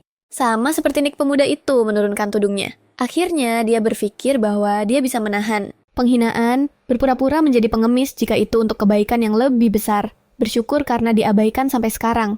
Mengklaim bahwa semakin tidak signifikan, dia muncul semakin mudah untuk menyusup. 5 menit setelah semua ini, kembali di tavern, bartender mengumumkan bahwa minuman gadis itu sudah siap, tetapi memperingatkan bahwa kesatria manis harus menemani dia membuat Bernard memerah. Dia berdiri Malu dan membanting meja mengatakan bahwa ini bukan waktu untuk bercanda seperti itu. Meminta agar dia membawanya untuk keamanan. Tara meyakinkannya mengatakan bahwa ini penting. Dan memintanya untuk mempercayainya. Bernard menjawab, menegaskan bahwa dia tidak seperti seorang lord yang bisa mengandalkan gelar mereka untuk perlindungan. Tara mengatakan bahwa dia tahu itu dan berjanji akan berteriak jika ada yang terjadi. Tetapi, ini penting dan masa depannya bergantung padanya. Dia setuju tetapi dengan satu syarat. Bernard membisikkan sesuatu di telinganya dan membiarkannya pergi. Sudah di dalam ruangan lain, seorang wanita pirang menunggu Tara sambil menyeruput secangkir teh. Dia menyapanya bertanya apa yang diinginkan seorang nona dari rumah Elias di tempatnya. Tara menunjukkan bahwa dia sudah tahu jawabannya. Wanita itu berkata, dia seharusnya tahu bahwa dia tidak menerima sembarang orang sebagai muridnya. Nama wanita itu adalah Andre Pitt. Dia seharusnya tahu bahwa dia tidak menerima sembarang orang sebagai muridnya. Nama wanita itu adalah Andre Pitt. Dan dia adalah pemimpin dari masyarakat hitam guild intelijen rahasia terbesar di seluruh Okarian. Minuman yang dipesan Tara sebelumnya hanyalah kode untuk pertemuan dengannya. Mendekati meja Tara menyatakan bahwa dia bukan orang sembarangan. Tetapi sebelum membahas apapun dia bertanya, apakah Andre tidak akan membalikkan jam pasir yang ada di meja? Andre melakukannya perlahan dan mengatakan bahwa setiap orang yang mencarinya di sini menginginkan sesuatu yang istimewa. Menanyakan apa yang diinginkan putri dari rumah Elias untuk ingin menjadi muridnya Tara menelan ludah dengan susah, dan menjawab bahwa dia adalah satu-satunya yang bisa membantu mewujudkan mimpinya. Andre mengetuk jam pasir di meja, dan dengan senyum di wajahnya dia berkata bahwa ketika Tara berbicara seperti itu menarik, rasa ingin tahunya menanyakan apa sebenarnya mimpinya. Tara menjawab bahwa mimpinya adalah menyelamatkan keluarganya dari kehancuran. Dia menjadi tertarik. Lagi pula, rumah Elias adalah yang kelima terkuat di Kekaisaran. Bagaimana mereka bisa membutuhkan penyelamatan? Menanyakan apakah Tara ingin dia membantu mengangkat rumahnya ke tempat pertama dalam hierarki. Tara membantahnya mengatakan bahwa dia tidak berencana menjadikannya rumah terhebat, tetapi hanya untuk mencegahnya tenggelam sepenuhnya. Waktu di jam pasir habis, dan Tara berdiri meninggalkan Andre, bingung. Membuka pintu. Tara melihat bartender memegang Bernard bergetar karena usaha mencoba mencegahnya merobohkan pintu. Tara meyakinkannya mengatakan bahwa dia berada di tangan yang baik dan memintanya untuk menunggu 10 menit lagi. Dia membanting pintu. Bernard berteriak bahwa dia akan menunggu 10 menit dan tidak lebih. Tara menghela napas lega, dan wanita yang tertawa menyadari untuk apa jam pasir itu. Dia duduk kembali di meja. Andre mengatakan bahwa mereka harus langsung ke intinya menanyakan mengapa dia berpikir rumah Aliyah akan jatuh. Tara menjelaskan bahwa hanya 1 dari 3 pangeran yang akan menjadi raja, dan bahwa tepat setelah penobatan, rumah-rumah yang mendukung para pecundang utama akan beruntung jika mereka selamat dari kematian. Andre menemukan cerita itu menarik, tetapi masih tidak mengerti apa hubungannya dengan menjadi muridnya. Tara menunjukkan bahwa dia membutuhkan masyarakat hitam meletakkan cek kosong di meja. Dia menjelaskan bahwa dia membutuhkan seorang mentor yang memahami setiap aspek kekaisaran di tingkat terdalam. Hanya dia yang bisa membantu dengan itu. Andre tertawa mengatakan bahwa bahkan jika dia memiliki keberanian untuk muncul di sana dengan cek kosong, dia meragukan Tara bisa membayar harganya. Tidak peduli berapa banyak yang dia tulis dengan tatapan penuh tekad. Tara menjelaskan bahwa mungkin tidak sekarang. Dia akan bisa membayar dalam 3 tahun. Berdiri Andre menyatakan bahwa tidak ada jaminan akan hal itu. Dan bahwa dia cenderung menolak. Tara bertanya, apakah dia tidak memiliki cukup kepercayaan diri untuk menjadikannya sebagai murid. Andre terkejut bahwa dia akan mengandalkan harga dirinya. Melanjutkan, Tara menjelaskan bahwa dengan bantuannya sebagai mentor, dia bisa menjadi eksekutif resmi dalam 3 tahun, akhirnya menjadi konsul setelah itu dan berakhir sebagai pemimpin rumah Elias. Dia ingat bahwa menjadi pemimpin rumah yang ditakdirkan untuk gagal tidaklah hebat, tetapi dia adalah satu-satunya yang tahu itu. Menemukan lucu bahwa semakin dekat dia dengan kehancuran, semakin dekat dia dengan gelar itu. Andre meletakkan tangannya di dagu dengan berpikir dan kemudian tersenyum mengetuk meja. Dia mengatakan bahwa ujian istana akan diadakan sebulan dari sekarang, mengatakan bahwa dia akan memutuskan berdasarkan apakah Tara lulus atau tidak. Penampilannya akan berbicara untuknya. Tara tetap diam mengamati Andre. Sudah kembali ke Kastil Bernard bertanya bagaimana tugasnya yang bergantung pada masa depannya. Tara menjawab bahwa dia merasa telah melakukannya dengan baik secara keseluruhan memperbaiki dirinya. Bahwa sebenarnya dia merasa semuanya berjalan lancar. Dia merasa aneh bahwa Andre berjanji untuk mengunjunginya setiap malam mulai minggu depan. Meskipun itu hanya janji bersyarat, merasa seolah-olah dia sedang meluncur di atas es yang semakin tipis. Di tavern, Andre tertawa sambil melihat kertas-kertas di mejanya. Dia mengatakan bahwa tampaknya dia mendapatkan seorang murid yang cukup gemuk. Kali ini juga mengatakan bahwa yang ini cukup pintar menuju ke arah tali. Dia bertanya-tanya dengan suara keras apa yang perlu dia lakukan untuk membantunya berkembang lebih cepat. Dia menarik tali dan terus berpikir keras menemukan kemungkinan jatuhnya rumah Elias dan gadis muda itu menjadi pemimpin berikutnya. Menarik, bartender dari sebelumnya muncul menyatakan bahwa dia siap membantunya. Andre memerintahkannya untuk pergi ke ruang bawah tanah dan mencari apapun yang terkait dengan rumah Aliyah dan meminta dia untuk menugaskan seseorang untuk mengawasi murid terbarunya. Dia mengambil cek yang diterimanya dari Tara dan memberikannya kepada bartender, memintanya untuk memeriksa dengan konsultan tentang keasliannya. Wanita itu membungkuk dan setuju. Sementara itu, membalikan badan Andre berpikir bahwa dia bersemangat untuk melihat bagaimana Tara akan menangani segala sesuatunya mulai sekarang. Di rumah Elias, Count Lloyd sedang berbicara dengan pelayannya. Dia tidak percaya bahwa Tara telah pergi ke tavern itu bertanya apa yang dia lakukan di sana. Pelayan menjawab bahwa itu adalah informasi yang mereka terima melalui surat, melanjutkan untuk mengatakan. Mereka juga menerima nama orang yang dipilih Tara sebagai tutornya. Lloyd bertanya, apakah dia berpikir itu bisa ada hubungannya dengan masyarakat gelap? Pria itu mengatakan mungkin saja, menjelaskan bahwa kelompok ini memiliki 2 divisi utama, intelijen dan operasi. Tetapi dia tidak tahu banyak lebih dari itu. Dia akhirnya menunjukkan nama tutor baru Tara, Andre Pitt. Count meletakkan tangannya di dagu, berpikir dengan cermat bagaimana dia menemukan Andre. Melihat keluar jendela, dia melihat Tara berlari dengan sekelompok tentara, berpikir keras bahwa semua murid Pitt telah luar biasa jadi memilih Tara tampak aneh. Di halaman dia jatuh saat berlari mengejutkan ayahnya bahkan lebih. Informasi itu tampaknya tidak cocok. Cara berteriak mengatakan bahwa dia tidak bisa melanjutkan lagi. Dan seorang tentara membalas menyatakan bahwa baru setengah jam berlalu sejak mereka mulai. Sang Count berkata bahwa dia pasti sangat beruntung dan dia akan menunggu untuk melihat apa yang terjadi. Sang pelayan mengatakan bahwa pesan mendesak telah tiba dari kantor. Sang Count duduk mengatakan bahwa dia sudah tahu apa yang diharapkan. Pelayan menyerahkan surat itu dan mengatakan itu tentang Tara. Dia membuka surat itu dan mulai membaca. Lloyd terkejut bertanya-tanya apa yang dia lihat memanggil pelayannya Dylan. Dia memintanya untuk memanggil penasihat hukumnya segera. Di kamarnya Tara berkomentar bahwa Beth terlambat. Dia mendengar langkah kaki terburu-buru di belakang pintu. Beth kehabisan napas menerobos masuk melalui pintu. Dia berkata bahwa Tara benar dan bahwa seorang konsultan telah mengunjungi rumah itu pagi itu. Memberitahunya bahwa pelayan mengatakan dia menghabiskan banyak waktu berbicara dengan sang Count. Tara menyatakan bahwa mentornya cukup licik. Bertanya apakah ayahnya telah memanggilnya Beth, terkejut menunjukkan bahwa tuan. Dylan hanya mengirimnya ke atas untuk memanggilnya ke aula bawah. Tara berkata bahwa dia menyadari itu dari berapa lama Beth menghabiskan waktu. Beth berkata bahwa mereka sudah menunggu di aula. Tara terkejut berpikir dia harus kembali menghadapi beberapa bangsawan lainnya di aula utama. Jason berkata bahwa dia memiliki ide bagus untuk memulai kembali produksi minuman dan memperkuat hubungan dengan negara-negara tetangga. Seorang pria berkata bahwa larangan produksi minuman dibuat untuk mengurangi biaya yang tidak perlu bagi kekaisaran dan untuk menenangkan populasi setelah bertahun-tahun kelaparan, perang dan kekeringan, dan bahwa tidak akan mudah untuk membuat mahkota mencabut undang-undang tersebut. Jason merasa malu.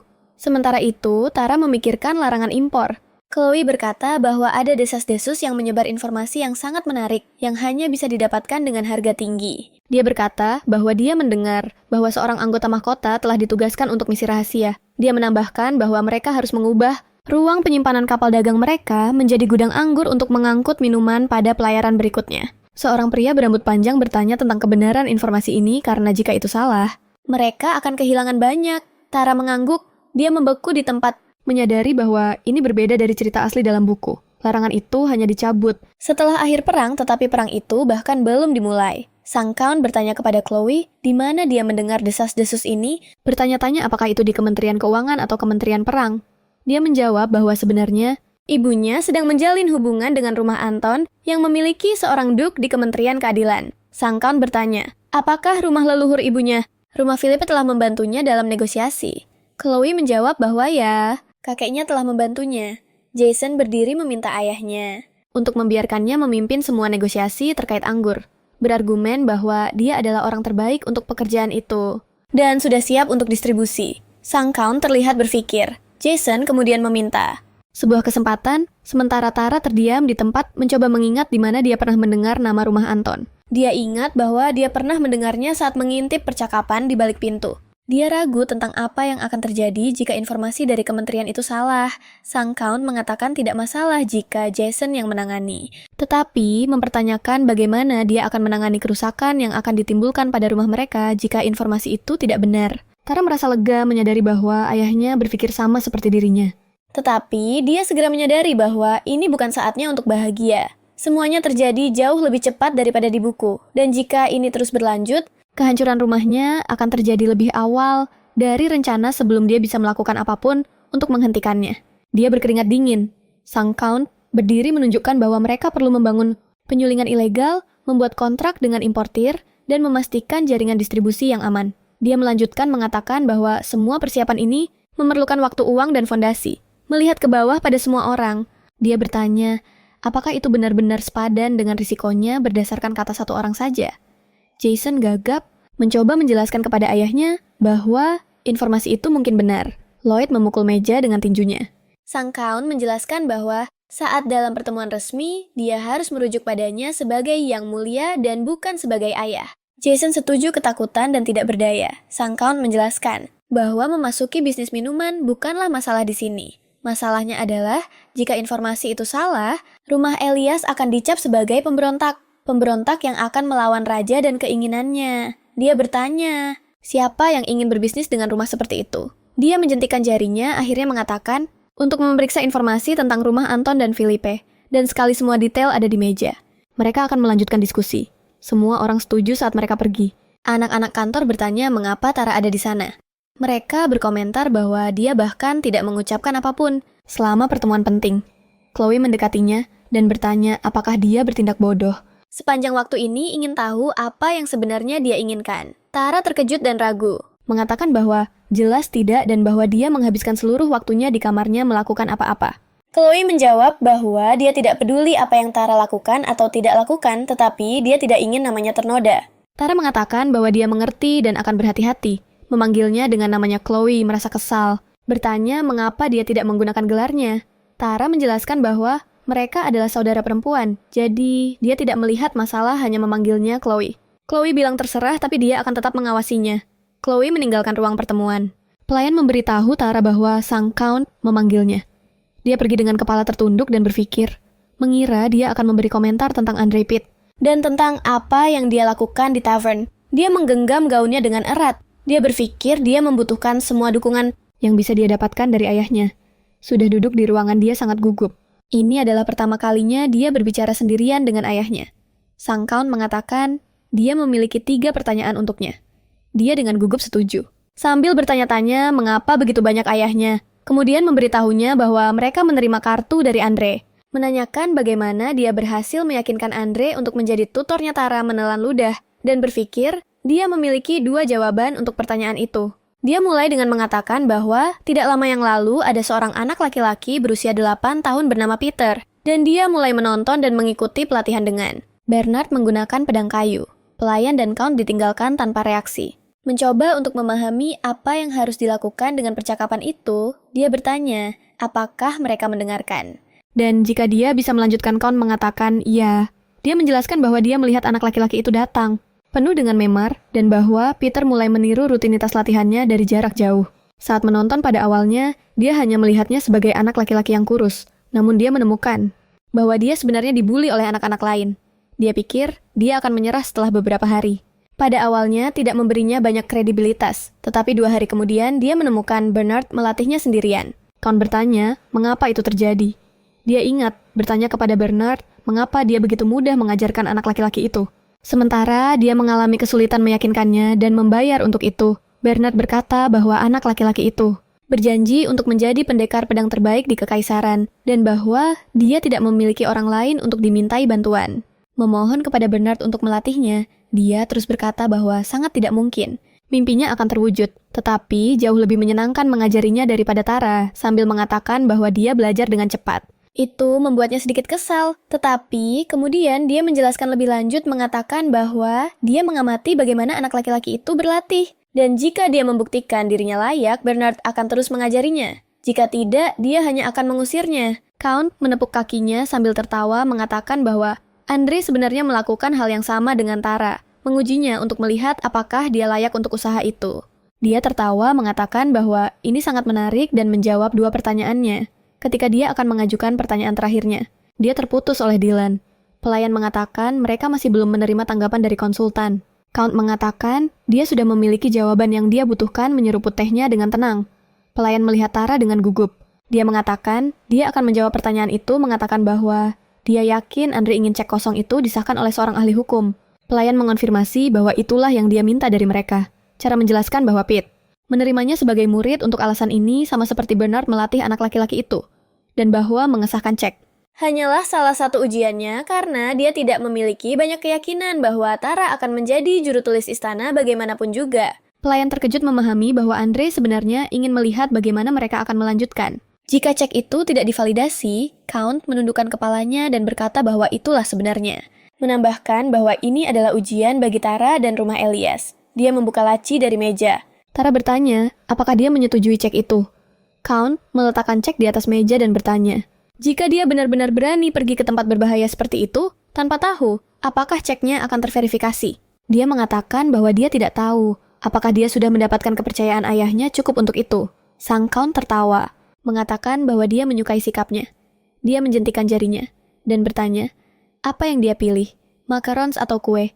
Tara sebagai orang baik yang sedang diet memilih keduanya, sementara pelayan masih terkejut melihat Count tertawa begitu banyak. Dia merasa bahagia melihat ayahnya tertawa dan percaya bahwa dia akhirnya mendapatkan persetujuannya. 5 menit kemudian, dia menyadari kerusakan yang telah dia lakukan pada dirinya sendiri. Ketika dia melihat kedua makanan manis di meja, sambil makan, dia bertanya-tanya mengapa dia begitu baik padanya. Berpikir bahwa meskipun terkadang cukup dingin, dia tetap ayahnya.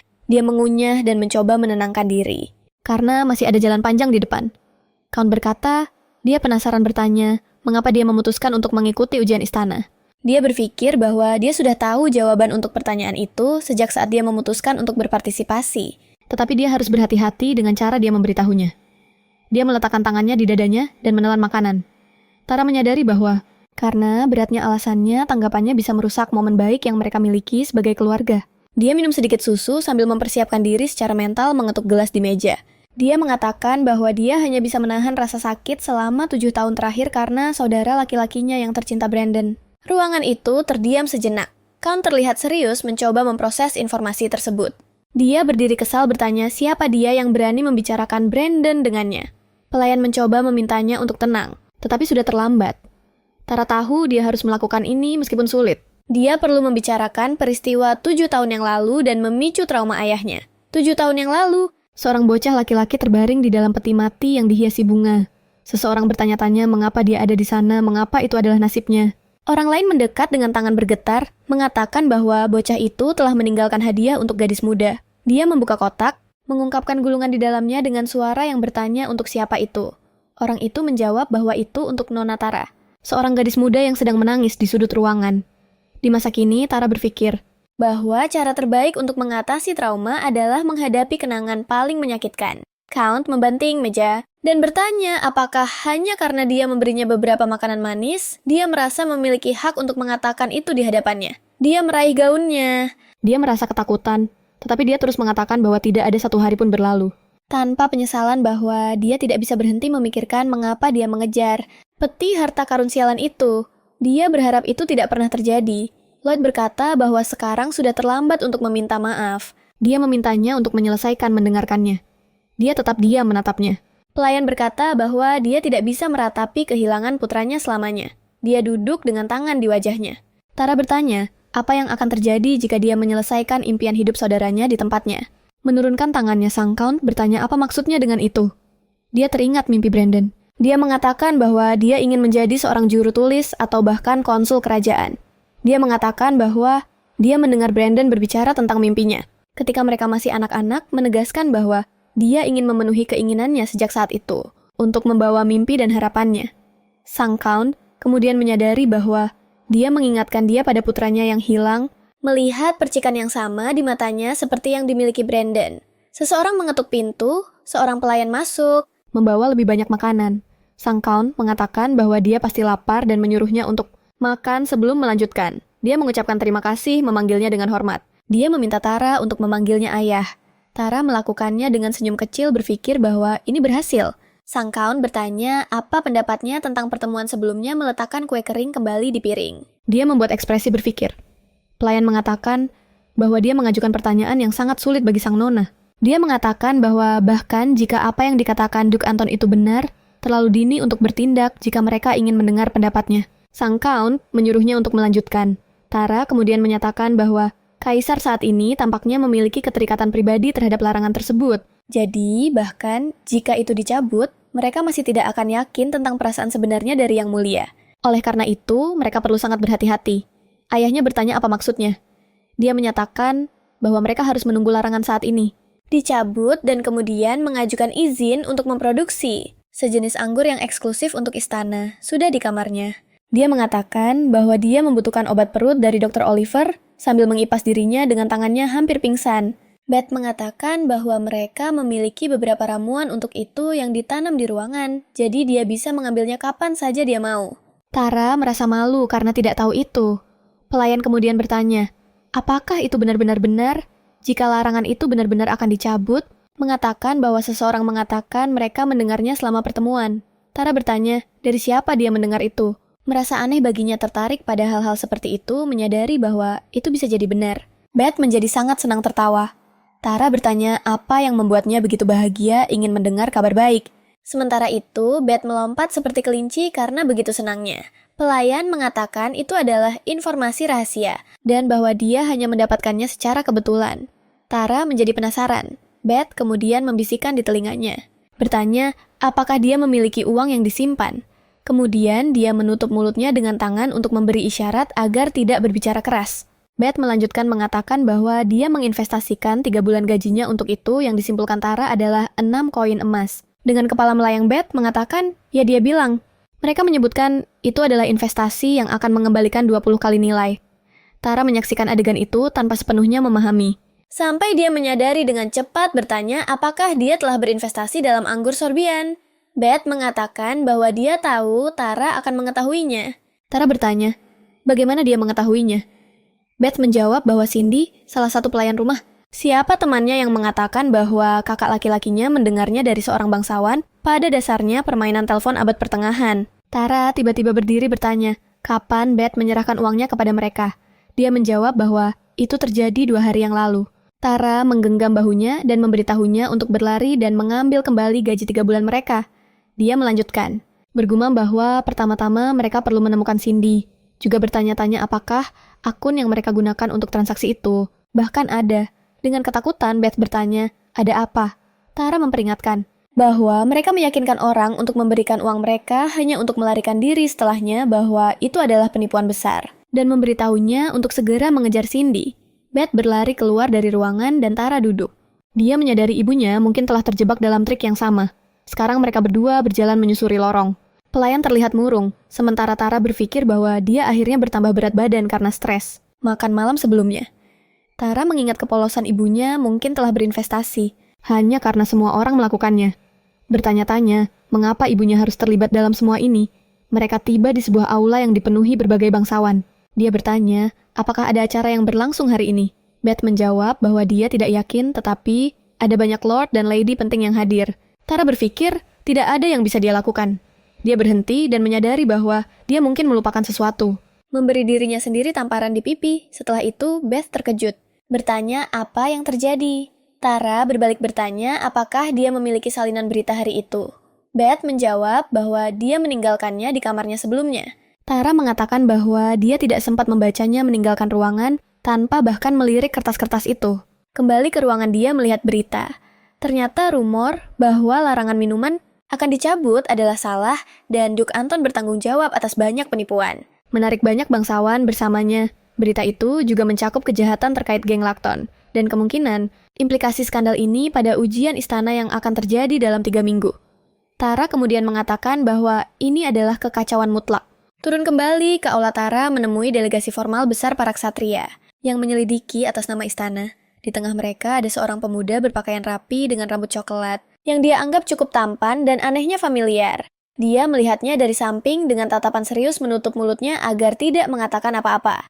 Dia menyadari bahwa pemuda itu adalah pengemis yang dia bantu beberapa hari yang lalu. Di ruang pertemuan, sang Count seseorang bertanya apa yang harus mereka lakukan dan bahwa mereka membutuhkan rencana. Bangsawan lain mengeluh menyatakan bahwa tidak ada yang bisa membayangkan keadaan akan menjadi tidak terkendali seperti ini. Sang Count menjawab bahwa penasihat hukum akan segera tiba dan bahwa mereka harus menyelesaikan masalah hukum. Begitu dia tiba, seseorang mengetuk pintu dengan terburu-buru. Seorang pelayan membukanya dan berteriak bahwa mereka memiliki keadaan darurat yang mendekat. Dia mengatakan bahwa, "Yang mulia, Pangeran Kyle telah tiba." Sang Count terkejut bertanya apa yang dilakukan bocah itu di sini. Dia mencoba memproses semuanya. Dia tahu akan ada penyelidikan cepat atau lambat, tetapi dia tidak mengerti mengapa pangeran sendiri akan muncul. Pelayan bertanya bagaimana dia harus melanjutkan. Seseorang memberitahu bahwa mereka menunggu perintahnya untuk bertindak. Lloyd memintanya bahwa ketika konsultan tiba untuk memberitahunya agar segera datang ke gedung utama dan memintanya untuk tidak berbicara dengan siapapun sampai dia memanggilnya. Semua setuju. Pelayan menegaskan bahwa mereka perlu melakukan sesuatu tentang pangeran. Sang Count meletakkan tangannya di wajahnya dan meminta waktu sejenak untuk memikirkan sesuatu. Berdiri dia meminta mereka untuk membawa pakaian terbaiknya dan mengantar pangeran ke aula masuk dan memberitahunya bahwa dia akan segera tiba. Pelayan setuju dan pergi. Dia memberitahu seseorang bernama Harrison untuk pergi ke kamar pelayan dan memanggil siapapun yang hadir. Kemudian dia meminta Nate untuk mengeluarkan semua tentara dari pintu masuk. Karena pangeran mungkin salah memahami niat mereka. Pergi dengan terburu-buru, dia meminta sisa pria yang hadir untuk mengikutinya. Mereka ragu untuk pergi. Sang Count mengatakan bahwa jika mereka takut pangeran, akan mengangkat pedangnya melawan mereka dan tidak pergi. Mereka akan terlihat semakin mencurigakan. Seolah-olah mereka bersalah atas sesuatu. Mencoba memberi semangat, dia mengatakan bahwa meskipun bersama-sama, mereka tidak bisa mengungguli pangeran dalam hierarki. Setidaknya mereka bisa mengintimidasi dia dengan jumlah. Di aula utama, pangeran duduk di atas takhta di tengah sementara sang Count membungkuk menunjukkan rasa hormat. Pangeran Kyle mengatakan bahwa sudah sekitar 2 tahun sejak terakhir kali mereka bertemu. Dalam pikirannya, sang Count mengatakan bahwa bocah itu tidak berubah sama sekali selama waktu itu.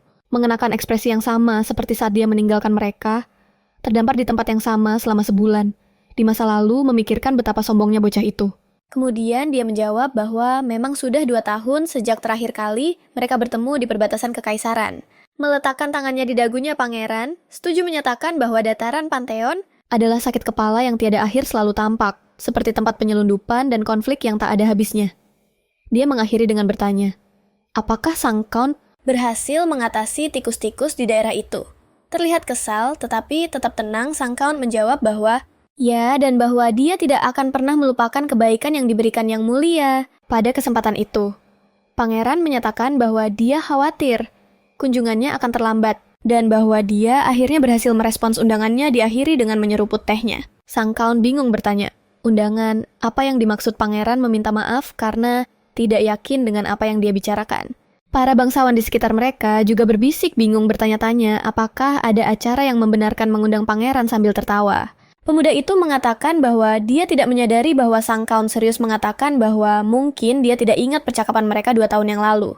2 tahun yang lalu, pangeran dan sang Count dari keluarga Elias sedang membicarakan tentang penyelundupan yang sering terjadi di daerah tersebut.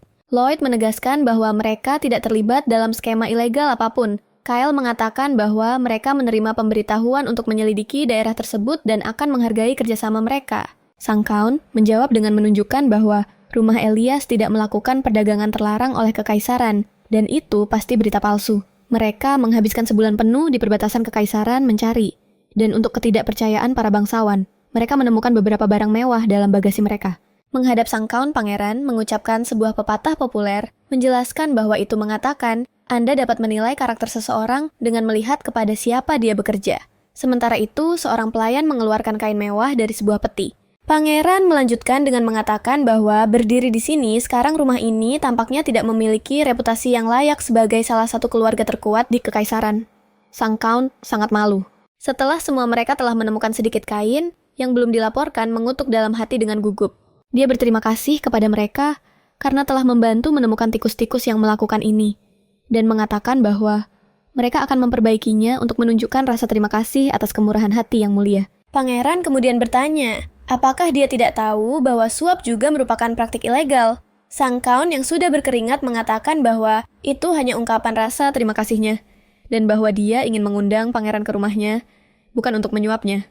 Pemuda itu bertanya, apakah yang dimaksud adalah makan malam, dan bertanya apakah dia benar-benar mengundangnya ke rumahnya. Sang Count mengatakan bahwa itulah yang dimaksud dan bahwa itu akan menjadi kehormatan besar. Pangeran kemudian tertawa bertanya, berapa banyak pria yang dimiliki kudanya mengatakan bahwa dia akan melakukannya ketika dia memiliki kesempatan. Dia melanjutkan dengan memberitahu Count Elias untuk lebih waspada dengan barang dagangannya. Kembali ke masa sekarang, sang Count mengatakan bahwa karena mereka belum bertukar kata dalam waktu yang lama, dia tidak siap untuk kedatangannya. Pangeran mengatakan itu omong kosong dan bahwa dia tidak mengirim surat karena itu akan memberinya banyak tekanan dan seolah-olah dia datang sebagai pejabat kerajaan sebagai pangeran dan bukan sebagai teman. Lloyd mengatakan pangeran berbicara dengan baik dan bahwa kunjungan santai dan ramah akan disambut diakhiri dengan mengundangnya untuk makan malam. Para bangsawan berbisik di latar belakang, tidak mengerti apa yang sedang terjadi. Pangeran melanjutkan, mengatakan bahwa akan tidak sopan untuk pergi begitu cepat setelah diundang ke rumah yang begitu dihormati, dan itulah sebabnya dia mengosongkan jadwalnya untuk 2 hari ke depan. Sang Count terkejut dalam hati berpikir tentang bagaimana dia akan menghadapi pangeran yang tinggal di rumahnya selama 2 hari, mencoba memahami apa yang mungkin direncanakan ular kecil itu. Sementara itu, di ruang rapat, penasihat hukum berbicara dengan Victoria. Pangeran kemudian tertawa bertanya, berapa banyak pria yang dimiliki kudanya mengatakan bahwa dia akan melakukannya ketika dia memiliki kesempatan. Dia melanjutkan dengan memberitahu Count Elias untuk lebih waspada dengan barang dagangannya. Kembali ke masa sekarang. Sang Count mengatakan bahwa karena mereka belum bertukar kata dalam waktu yang lama, dia tidak siap untuk kedatangannya. Pangeran mengatakan itu omong kosong dan bahwa dia tidak mengirim surat karena itu akan memberinya banyak tekanan. Dan seolah-olah dia datang sebagai pejabat kerajaan sebagai pangeran dan bukan sebagai teman. Lloyd mengatakan pangeran berbicara dengan baik dan bahwa kunjungan santai dan ramah akan disambut.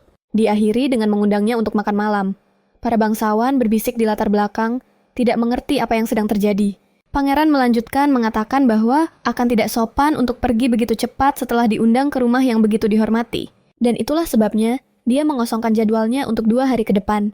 Sang Count terkejut dalam hati, berpikir tentang bagaimana dia akan menghadapi pangeran yang tinggal di rumahnya selama 2 hari, mencoba memahami apa yang mungkin direncanakan ular kecil itu. Sementara itu, di ruang rapat, penasihat hukum berbicara dengan Victoria.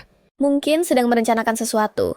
Sementara itu, di ruang rapat, penasihat hukum berbicara dengan Victoria, memberitahunya bahwa dia harus memberikan semua detail. Tetapi di atas segalanya, jangan pernah mengakui bahwa dia tahu anggur itu diselundupkan. Dia bertanya, apakah dia akan mendapatkan uangnya kembali entah bagaimana, tetapi pelayan dengan sopan memintanya untuk tidak khawatir tentang uang saat ini.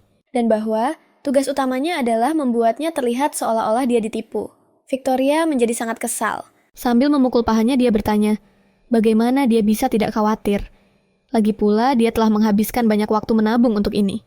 Menginvestasikan total 3.000 koin emas masih bergetar, dia mencoba meraih minumannya. Pelayan berpikir bahwa satu kata yang salah bisa mengirimnya ke penjara untuk disiksa. Merasa aneh bagaimana dia tampak begitu terganggu hanya tentang hal-hal seperti uang baginya. Victoria tampak seperti kasus yang hilang. Terutama ketika pangeran yang kejam Kyle saat ini duduk di rumah mereka di perpustakaan. Tara bertanya kepada Beth apa yang sedang terjadi terkejut bahwa pangeran akan tinggal di rumah mereka selama 2 hari ke depan. Beth kemudian mengatakan bahwa dia saat ini berada di kamarnya dan bahwa dia sangat lega tentang itu. Tara bertanya, mengapa dia merasa lega?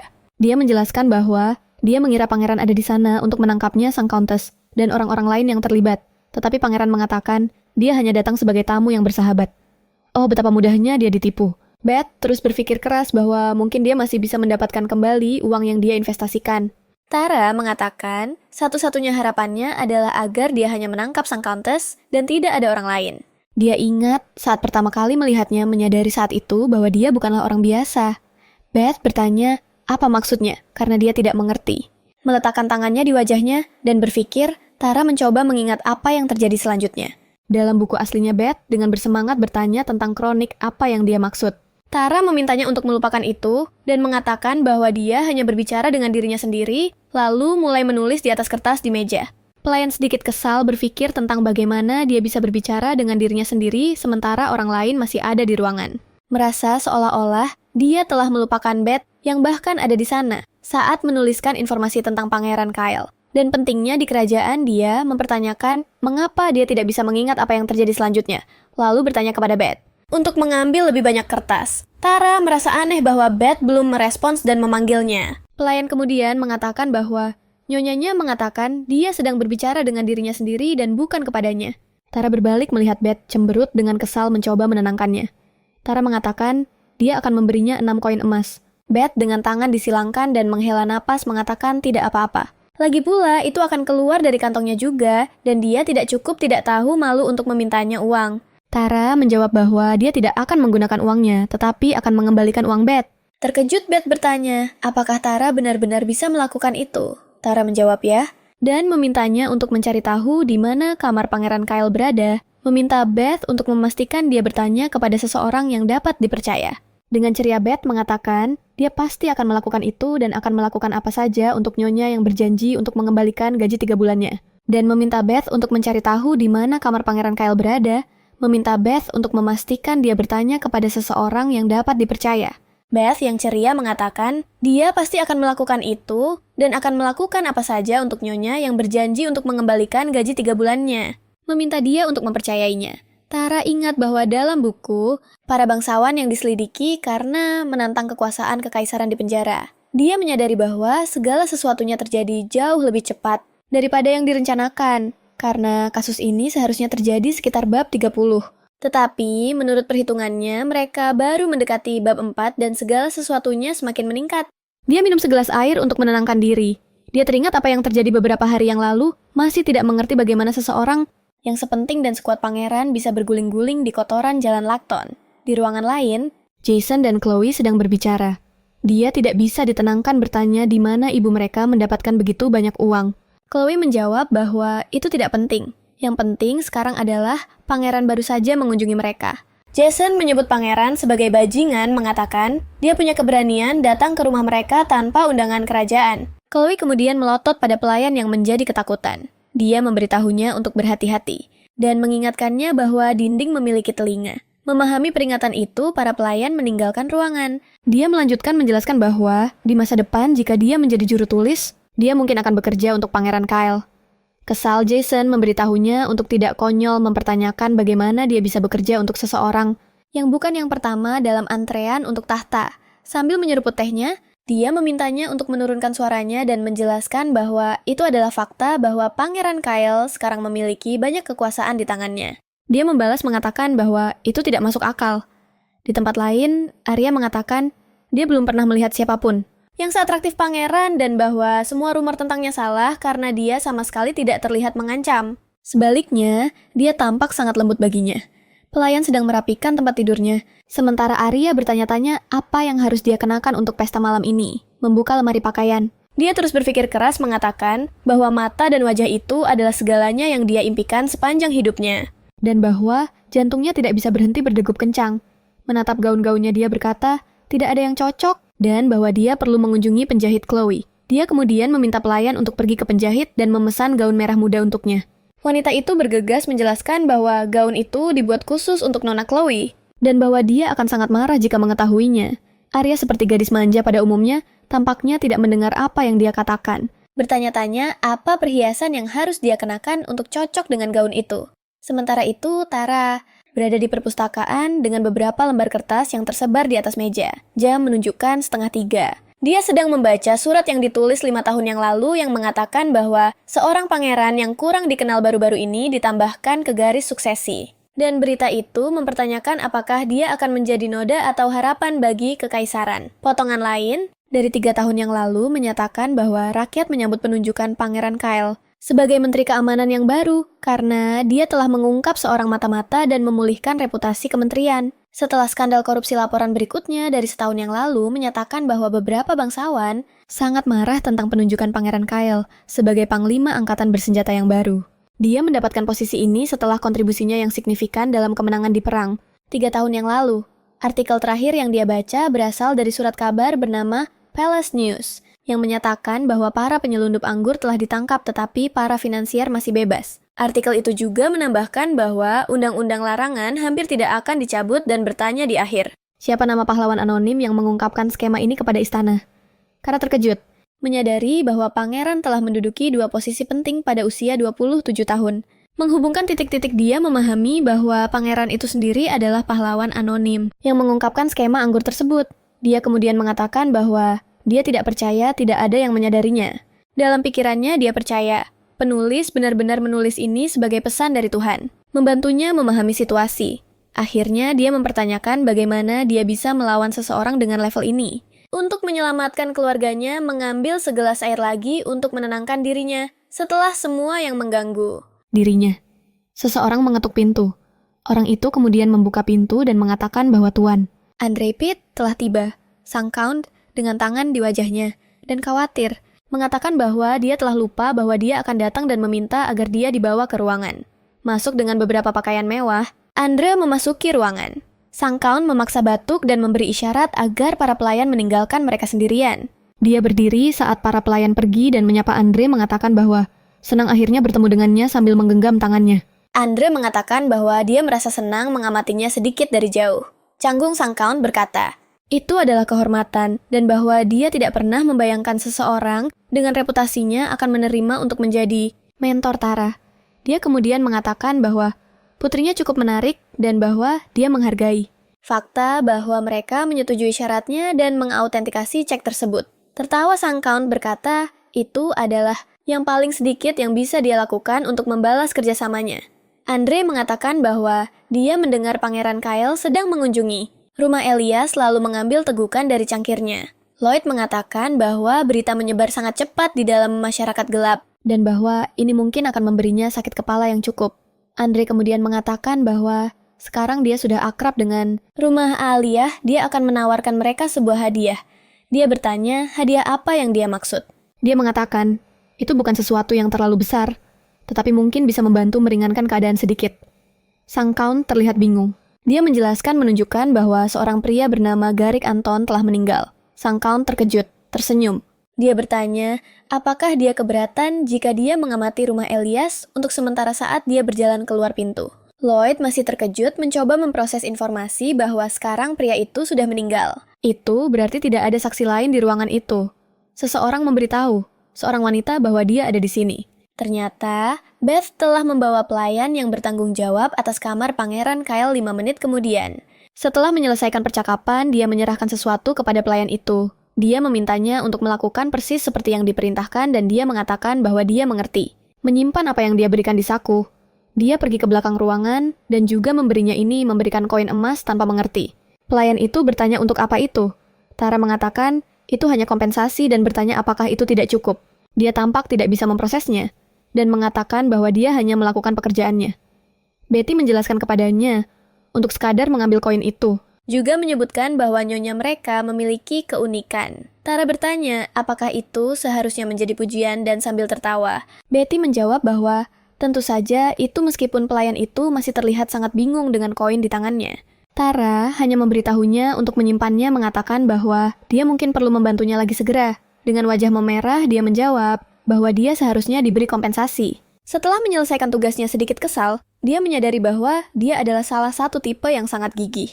Dia menggenggam koin itu dengan erat. Dia bertanya kepada Beth, apakah dia melihatnya memerah berpikir bahwa mungkin dia sedikit terpesona oleh pesonanya. Pelayan itu kemudian memberinya tatapan kosong dan menyedihkan.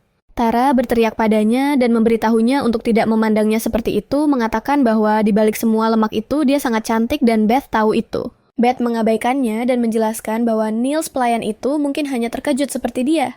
Tara tidak mengerti. Beth menjelaskan bahwa meskipun mereka adalah pelayannya, dia memperlakukan mereka sebagai setara dan terkadang tampaknya dia berasal dari dunia yang berbeda. Dia kemudian membeku dan tertawa gugup mengatakan bahwa dia akan menerima itu sebagai pujian juga. Mencoba menyamarkannya dan bersiul, dia mengatakan bahwa dia selalu seperti ini, hanya saja tidak menunjukkan kepada orang lain. Betty penasaran apakah dia bisa bertanya apa yang ada di kantong yang Tara berikan kepada Niels dan bagaimana itu akan membantu mengembalikan uangnya. Dia mengatakan itu akan membantu menunjukkan jalan untuk mendapatkan uangnya kembali dan bahwa mungkin lebih baik jika dia tidak tahu isi kantong itu. Tara mulai mengatakan bahwa mereka harus menuju ke aula, tetapi berhenti di tengah jalan membuat Beth bingung. Dia mengambil kue dan sambil tersenyum mengatakan bahwa dia hanya akan mengambil satu kue lagi. Di ruang pertemuan dengan saudara-saudaranya dan Andre, Tara memikirkan betapa sulitnya meyakinkan Andre untuk menjadi mentornya. Hanya untuk melihat bahwa semua orang lain bisa melakukannya dengan sangat mudah. Tampak tidak adil baginya. Dia cemberut, dan Andre memperhatikannya. Dengan senyuman, Andre mengatakan bahwa mereka hanya memiliki 3 minggu sampai ujian istana, dan bahwa mereka akan menerima jadwal dengan tugas setiap minggu. Yang mendapatkan nilai tertinggi akan diberikan materi persiapan untuk ujian. Dia melanjutkan mengatakan bahwa pelajaran pertama dimulai sekarang membuka kesempatan untuk pertanyaan yang mungkin mereka miliki.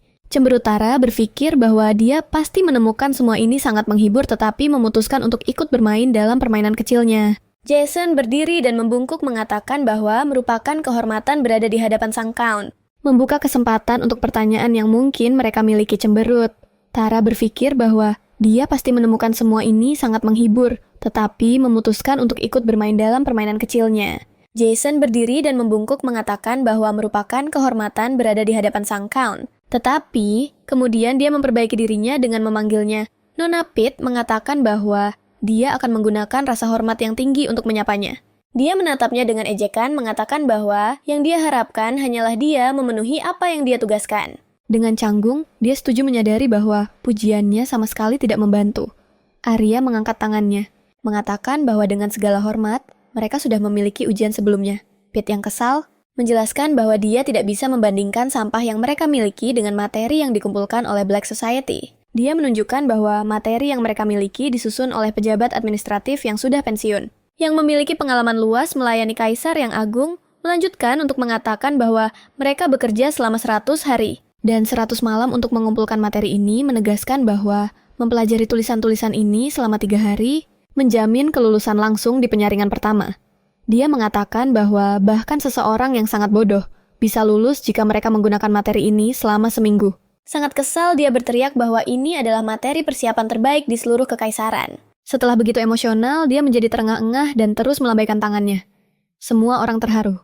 Dia mengatakan bahwa dia hanya membagikan materi ini kepada 1 orang dalam 5 tahun terakhir. Chloe bertanya siapa orang itu. Andre menjawab bahwa itu adalah juru tulis pertama Kaisar Viscount Alan Godfrey. Dia bertanya, apakah ada yang lain yang memiliki pertanyaan? Saudara-saudara Tara berbisik di antara mereka sendiri dengan tidak percaya. Hanya Jason yang tetap diam setelah rasa malunya yang terakhir. Sementara itu, Tara menyadari betapa luar biasanya ini karena dari yang dia ingat, pria ini adalah orang yang paling dipercaya oleh Kaisar. Jason bertanya apakah dia akan memberikannya hanya kepada salah satu dari mereka. Andre menjelaskan bahwa siapapun yang berhasil menyelesaikan tugas yang dia tugaskan akan menerimanya. Chloe bertanya, apa tugas minggu ini? Pete tertawa, mengatakan bahwa itu sederhana, mereka hanya perlu mencari tahu tujuan kunjungan Kaisar. Semua orang sangat terkejut. Tara melihat ayahnya dan menyadari bahwa dia tahu tatapan itu. Dia ingin dia berhasil. Pete menjelaskan bahwa jika kamu akan melayani kekaisaran kamu, harus terlebih dahulu memahami motivasi orang yang ada di takhta dan bertanya apakah Count setuju. Dia mengiyakan. Dengan wajah memerah Arya bertanya berapa banyak waktu yang mereka miliki. Tara bertanya-tanya mengapa dia memiliki wajah yang begitu bersemangat dan memerah. Andre mengatakan mereka akan memiliki waktu sampai besok karena saat itulah pangeran akan pergi. Dan niatnya akan terungkap. Tara merasa cemas menyadari bahwa Countess dan ibunya mungkin ditangkap pada saat itu dan bertanya-tanya berapa banyak waktu yang tersisa sampai pangeran pergi. Dia bertanya apakah tenggat waktunya besok dan bukan hari ini terlihat sedikit adhd.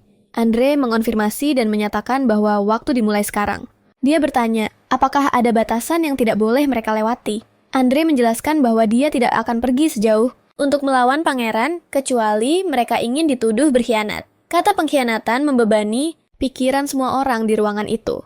Tara kemudian menyadari bahwa mereka bisa berada di sisi yang salah dari pangeran, atau bahkan dituduh melakukan kejahatan jika mereka melanggar batas. Penyesalan mulai mengalir melalui masing-masing dari mereka menyadari bagaimana mereka menangani ketakutan ini.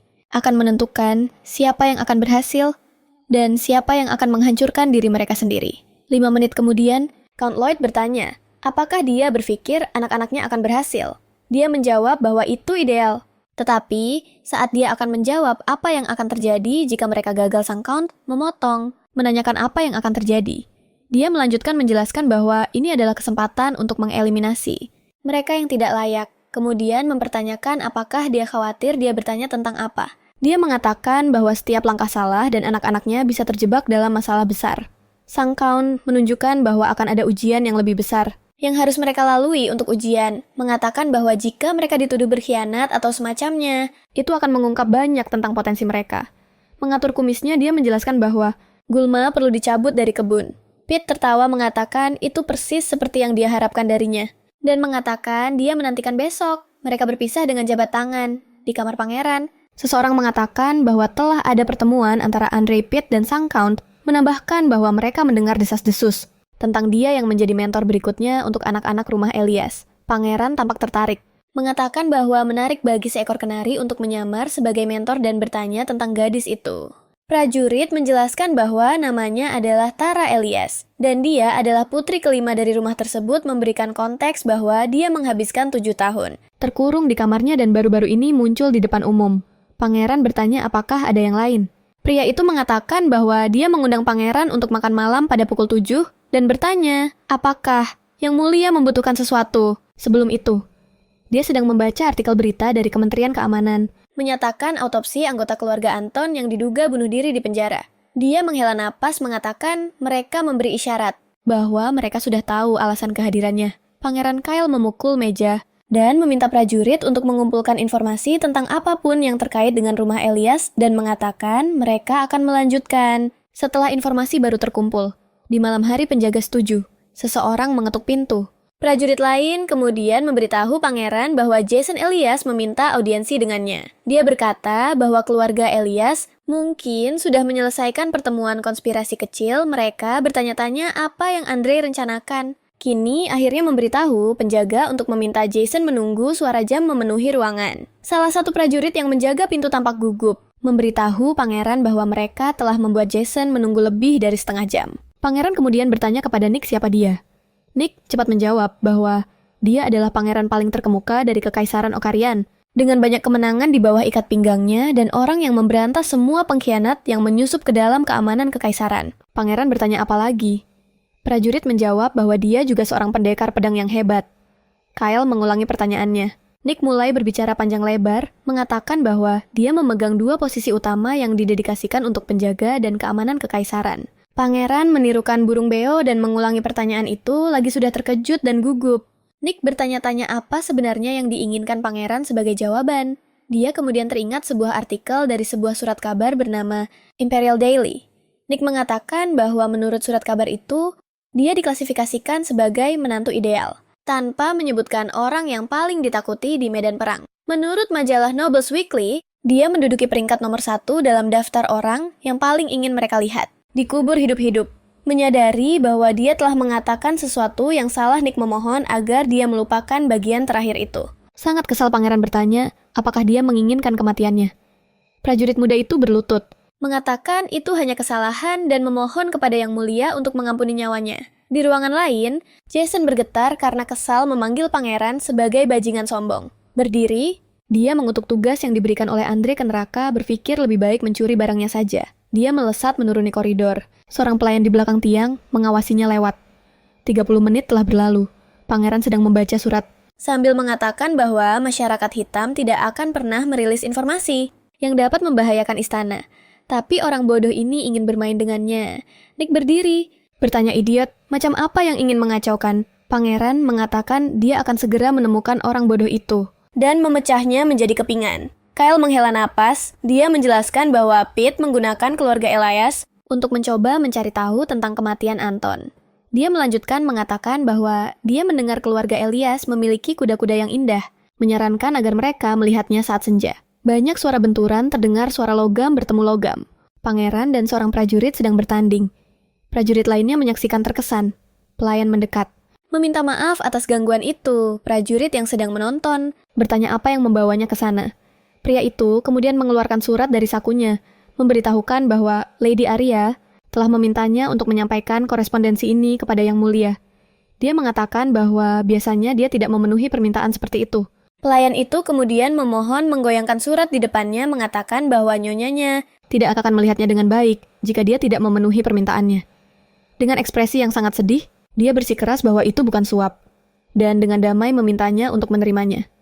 Dengan enggan, prajurit itu menerima, tetapi memperingatkan bahwa dia akan memeriksa isinya terlebih dahulu. Membuka surat itu, dia terkejut dan bertanya, apa sebenarnya benda itu?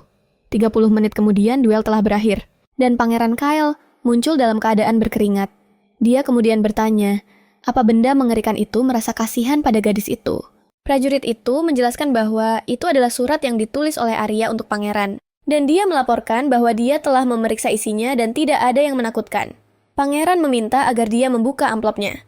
Ternyata surat itu sebenarnya adalah puisi besar, di mana Arya secara romantis menyatakan cintanya kepada Kyle. Pangeran kemudian melihat surat itu dengan jijik dan memerintahkan prajurit untuk membuangnya di kamarnya. Pangeran memijat lehernya. Seseorang mengetuk pintu. Seorang prajurit membukanya. Pangeran bertanya apa yang terjadi kali ini, apakah itu putri kedua atau yang membawa kapak. Dia menjawab bahwa itu yang membawa kapak. Pangeran menyuruhnya untuk meminta dia menunggu. Prajurit itu meminta maaf. Tetapi dia mengatakan bahwa gadis itu tidak datang untuk bertemu dengan yang mulia, melainkan untuk mengambil sesuatu yang berharga baginya. Dia bertanya dari mana dia ingin mengambilnya, dan penjaga menjawab bahwa itu ada di kantor. Pangeran tertawa. Sementara itu, di ruang tunggu, Beth menjelaskan bahwa Jason menunggu sepanjang malam karena pangeran.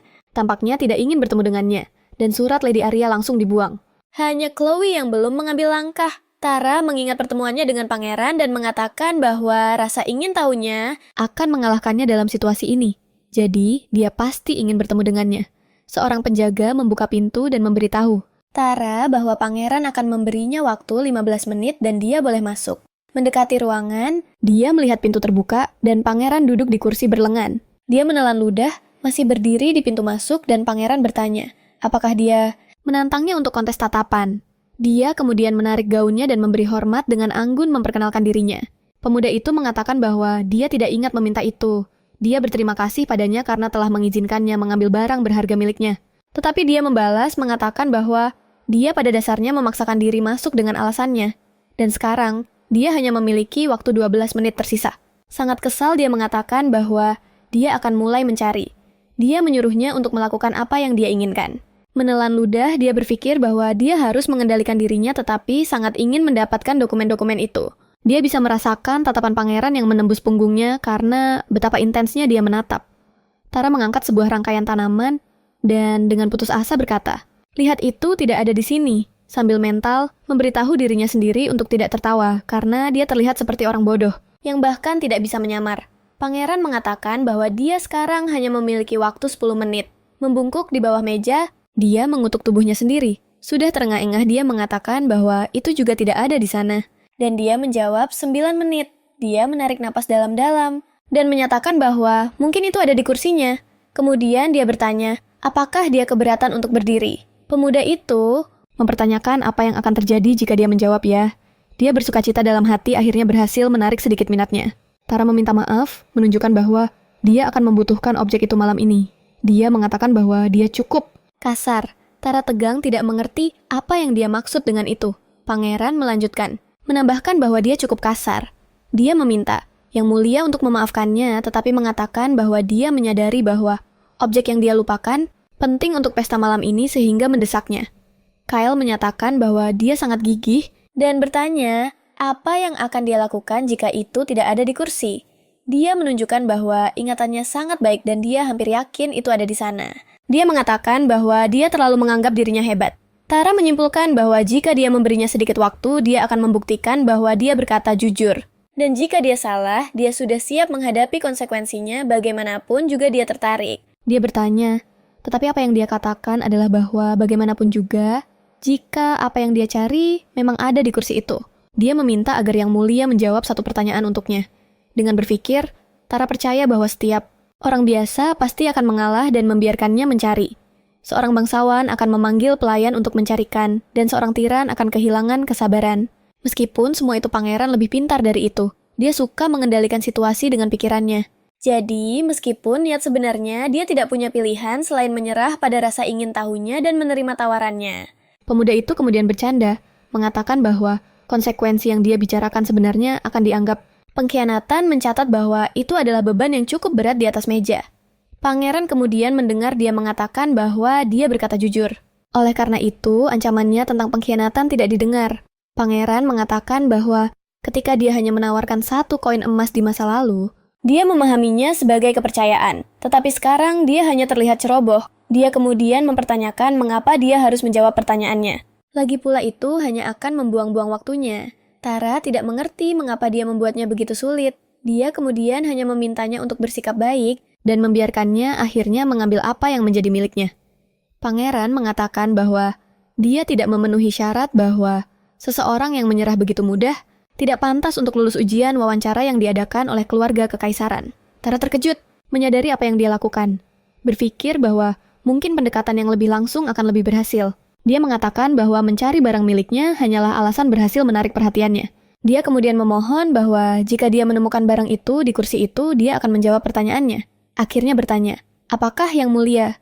Tidak penasaran dengan apa yang akan dia tanyakan.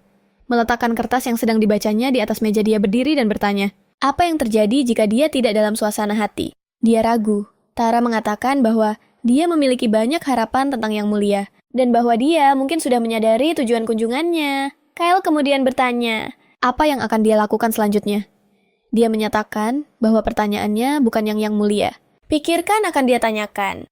Dia terlihat terkejut mengatakan bahwa dia memiliki keberanian untuk berpikir bahwa dia bisa membaca pikirannya. Dengan gugup dan tangannya di dada, dia menyadari bahwa dia mungkin telah menyentuh titik sensitif. Dan bahwa jika ini tidak berhasil, dia tidak akan memiliki pilihan lain. Mendekatinya. Pangeran mengatakan bahwa jika Tara berpikir dia tahu apa pertanyaannya, maka dia ingin mendengar dia mengatakannya. Berpikir dengan hati-hati, dia memberitahu dirinya sendiri bahwa dia tidak bisa membiarkannya mengalahkan dia. Dia baru berusia 27 tahun. Dia memotivasi dirinya dan hampir membiarkan nama aslinya terlepas secara mental, tetapi dengan cepat mengingatkan dirinya bahwa dia sedang berperan sebagai Tara. Elias dia mengatakan bahwa dia mungkin berpikir dia akan bertanya tentang tujuan kunjungannya ke rumah Elias, tetapi dia mengklaim bahwa dia tidak perlu bertanya, karena dia sudah tahu. Menyilangkan tangannya, dia mengatakan bahwa kesombongan tidak pernah baik untuk apapun. Memperingatkannya bahwa dia hanya memiliki 3 menit tersisa dan harus langsung ke intinya. Dia membungkuk meminta maaf atas keberaniannya. Tetapi dia mengatakan bahwa awalnya dia mengira dia di sini untuk mengintai rumah Elias. Dia bertanya mengapa demikian. Tara menunjukkan bahwa itu adalah fakta yang sudah diketahui bahwa ada rumor tentang penghapusan larangan alkohol, yang dengan cepat meningkatkan nilai anggur selundupan dalam waktu singkat dan orang-orang yang menyebarkan. Rumor ini dengan cepat mengeluarkan sejumlah uang besar di awal untuk menarik sebanyak mungkin investor. Dia menjelaskan bahwa tindakan ini menarik sekelompok investor kecil, memungkinkan mereka untuk mengantongi sejumlah besar dalam waktu singkat. Pangeran melihatnya dengan ekspresi bosan tangan disilangkan.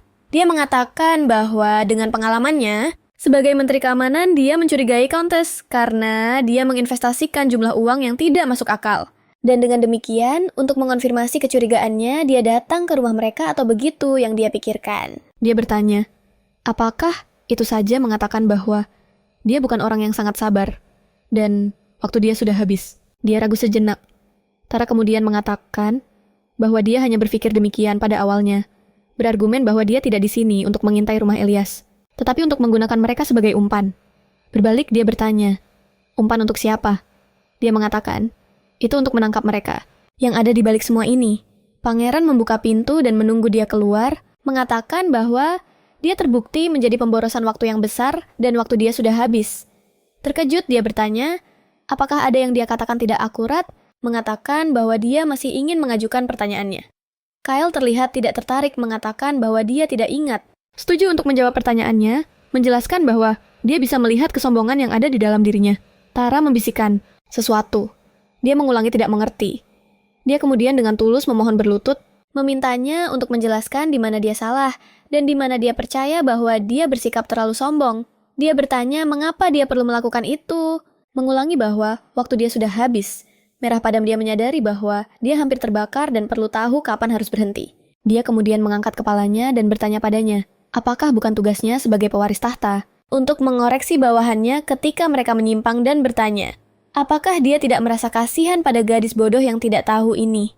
Tertawa dia bertanya, apakah dia sudah siap untuk konsekuensi yang dia sebutkan? Dia mengatakan bahwa dia siap untuk konsekuensi apapun yang mungkin dia hadapi memanggilnya yang mulia. Pada akhirnya, dia menutup pintu dan bertanya, kata apa yang paling sering dia ulangi sepanjang waktu ini. Dia tidak mengerti pada awalnya, tetapi dia bertanya, apakah dia harus menetapkan batas waktu? Terkejut dia mengatakan tidak. Pangeran duduk kembali di kursinya. Tara terengah-engah mengatakan bahwa yang paling sering dia ulangi adalah waktu Anda sudah habis. Mendekatinya, dia terlihat terkesan dan bertanya apakah itu yang terbaik yang bisa dipikirkan otak kecilnya. Dia kemudian mencoba lagi bertanya apakah itu dia yang menyuruhnya pergi. Sementara itu, dia tertegun berpikir bahwa dia seharusnya tidak bersandar padanya seperti itu. Dengan penampilan itu dan berada begitu dekat Tara, tidak bisa berpikir jernih. Sudah berkeringat, dia bertanya-tanya apa yang sedang terjadi. Dan karena dia tidak banyak berbicara, dia tidak bisa memikirkan kata-kata apapun memejamkan matanya. Dia berusaha mengingat sebanyak mungkin percakapan mereka. Dia kemudian mencapai kesimpulan dan mengatakan bahwa itu adalah kesombongan. Pangeran berbalik kepadanya dan mengatakan bahwa dia tidak sepenuhnya bodoh. Meskipun dia benar, dia menjawab bahwa dia masih tidak mengerti. Dia menjelaskan bahwa beberapa orang terlalu percaya, baik pada apa yang mereka anggap akrab pada harta benda, mereka pengetahuan mereka, atau bahkan keluarga mereka. Dia terus memanggilnya gadis kapak, menjelaskan bahwa dia telah melakukan 3 kesalahan. Dia kemudian menjadi ketakutan. Pangeran menunjukkan bahwa di balik pengetahuannya terdapat kesombongan. Kesombongan karena keluarganya dan kesombongan yang mengelilingi hubungannya dengan pelayannya. Di tempat lain, pelayan Neil sedang mengatur beberapa paket. Seseorang menanyakan apakah dia adalah pelayan utama dari kamar tamu. Dan dia menjawab ya, bertanya apakah ada masalah. Suara kemudian berteriak agar mereka menangkapnya. Sementara itu, di ruangan lain, Ibu Tara duduk di dekat seorang pelayan. Pelayan itu membisikkan sesuatu di telinganya dan menakut-nakutinya. Isabel kemudian bertanya, apakah dia yakin tentang itu? Apakah dia dan Countess benar-benar diundang ke pesta? Kembali ke kamar pangeran, dia mempertanyakan bagaimana itu bisa menjadi kesombongan dari pihaknya untuk secara buta menganggap bahwa rumahnya tidak terlibat dalam tindakan pengkhianatan ini sejak awal. Ketakutan dia menyadari sesuatu. Dia benar.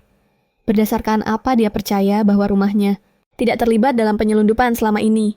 Dia bahkan tidak pernah mempertimbangkannya. Dia terus mengatakan bahwa pembicaraan tentang spionase atau umpan hanyalah permainan kecil. Gemetar, dia tidak mengerti bertanya apa maksudnya. Kyle memberitahunya untuk menggunakan kepalanya yang kecil untuk berpikir. Sayangnya menunjukkan bahwa dia telah melakukan kesalahan besar. Dengan menggunakan semua cara yang tersedia untuk menyelesaikan masalah, tanpa memikirkan konsekuensi yang tepat. Tara mengatakan bahwa dia masih tidak mengerti. Dia mempertanyakan mengapa dia membiarkannya masuk bertanya. Apakah dia benar-benar berpikir? Dia penasaran tentang tindakan kecilnya yang kehilangan sesuatu yang berharga atau tertarik dengan apa benda itu dan nilainya. Dia mengakhiri dengan bertanya, apakah dia berpikir itu kebetulan atau karena pertemuan kecil itu di Jalan Lacton. Berkeringat dan merasakan kedinginan dia hanya bisa berpikir bahwa dia membombardirnya dengan pertanyaan dan dia tidak bisa berpikir dengan jernih. Tara fokus sejenak, bertanya tentang para pelayan. Dia mengatakan bahwa tampaknya dia tidak sepenuhnya bodoh setelah semua. Dan bahwa dia menghina. Mereka yang tidak mampu berpikir lebih dari 1 langkah ke depan menunjukkan bahwa banyak subjek kehilangan nyawa mereka. Karena bangsawan yang bodoh dan tidak siap seperti dia. Sambil menunjuk ke arahnya, dia akhirnya bertanya apakah dia tahu apa yang paling dia benci tentang dirinya. Tara merasakan jantungnya berdebar. Dia mengatakan bahwa yang paling dia benci adalah mereka yang bertindak terburu-buru menggunakan sedikit pengetahuan yang mereka miliki dan tidak bertanggung jawab atas tindakan mereka. Kemudian menunjukkan sebuah kantong, dia bertanya, apakah dia benar-benar berpikir dia tidak akan menyadari bahwa dia memerintahkan seorang pelayan untuk menyembunyikan sesuatu di kamarnya, mengatakan bahwa kesombongannya adalah apa yang paling dia benci. Dia kemudian terhenti mengingat percakapannya dengan Niels. Dia meletakkan tangannya di dadanya dan mengatakan bahwa itu adalah kesalahannya. Kyle melemparkan karung ke lantai dan bertanya, apakah dia benar-benar bisa menanggung konsekuensi yang dia sebutkan sebelumnya. Dia mengatakan bahwa dia memberinya kesempatan, tetapi dia membuangnya. Seseorang mengetuk pintu dan memanggil sang pangeran. Dia terjatuh ke tanah tak berdaya. Kemudian pangeran memerintahkan mereka untuk membawanya masuk.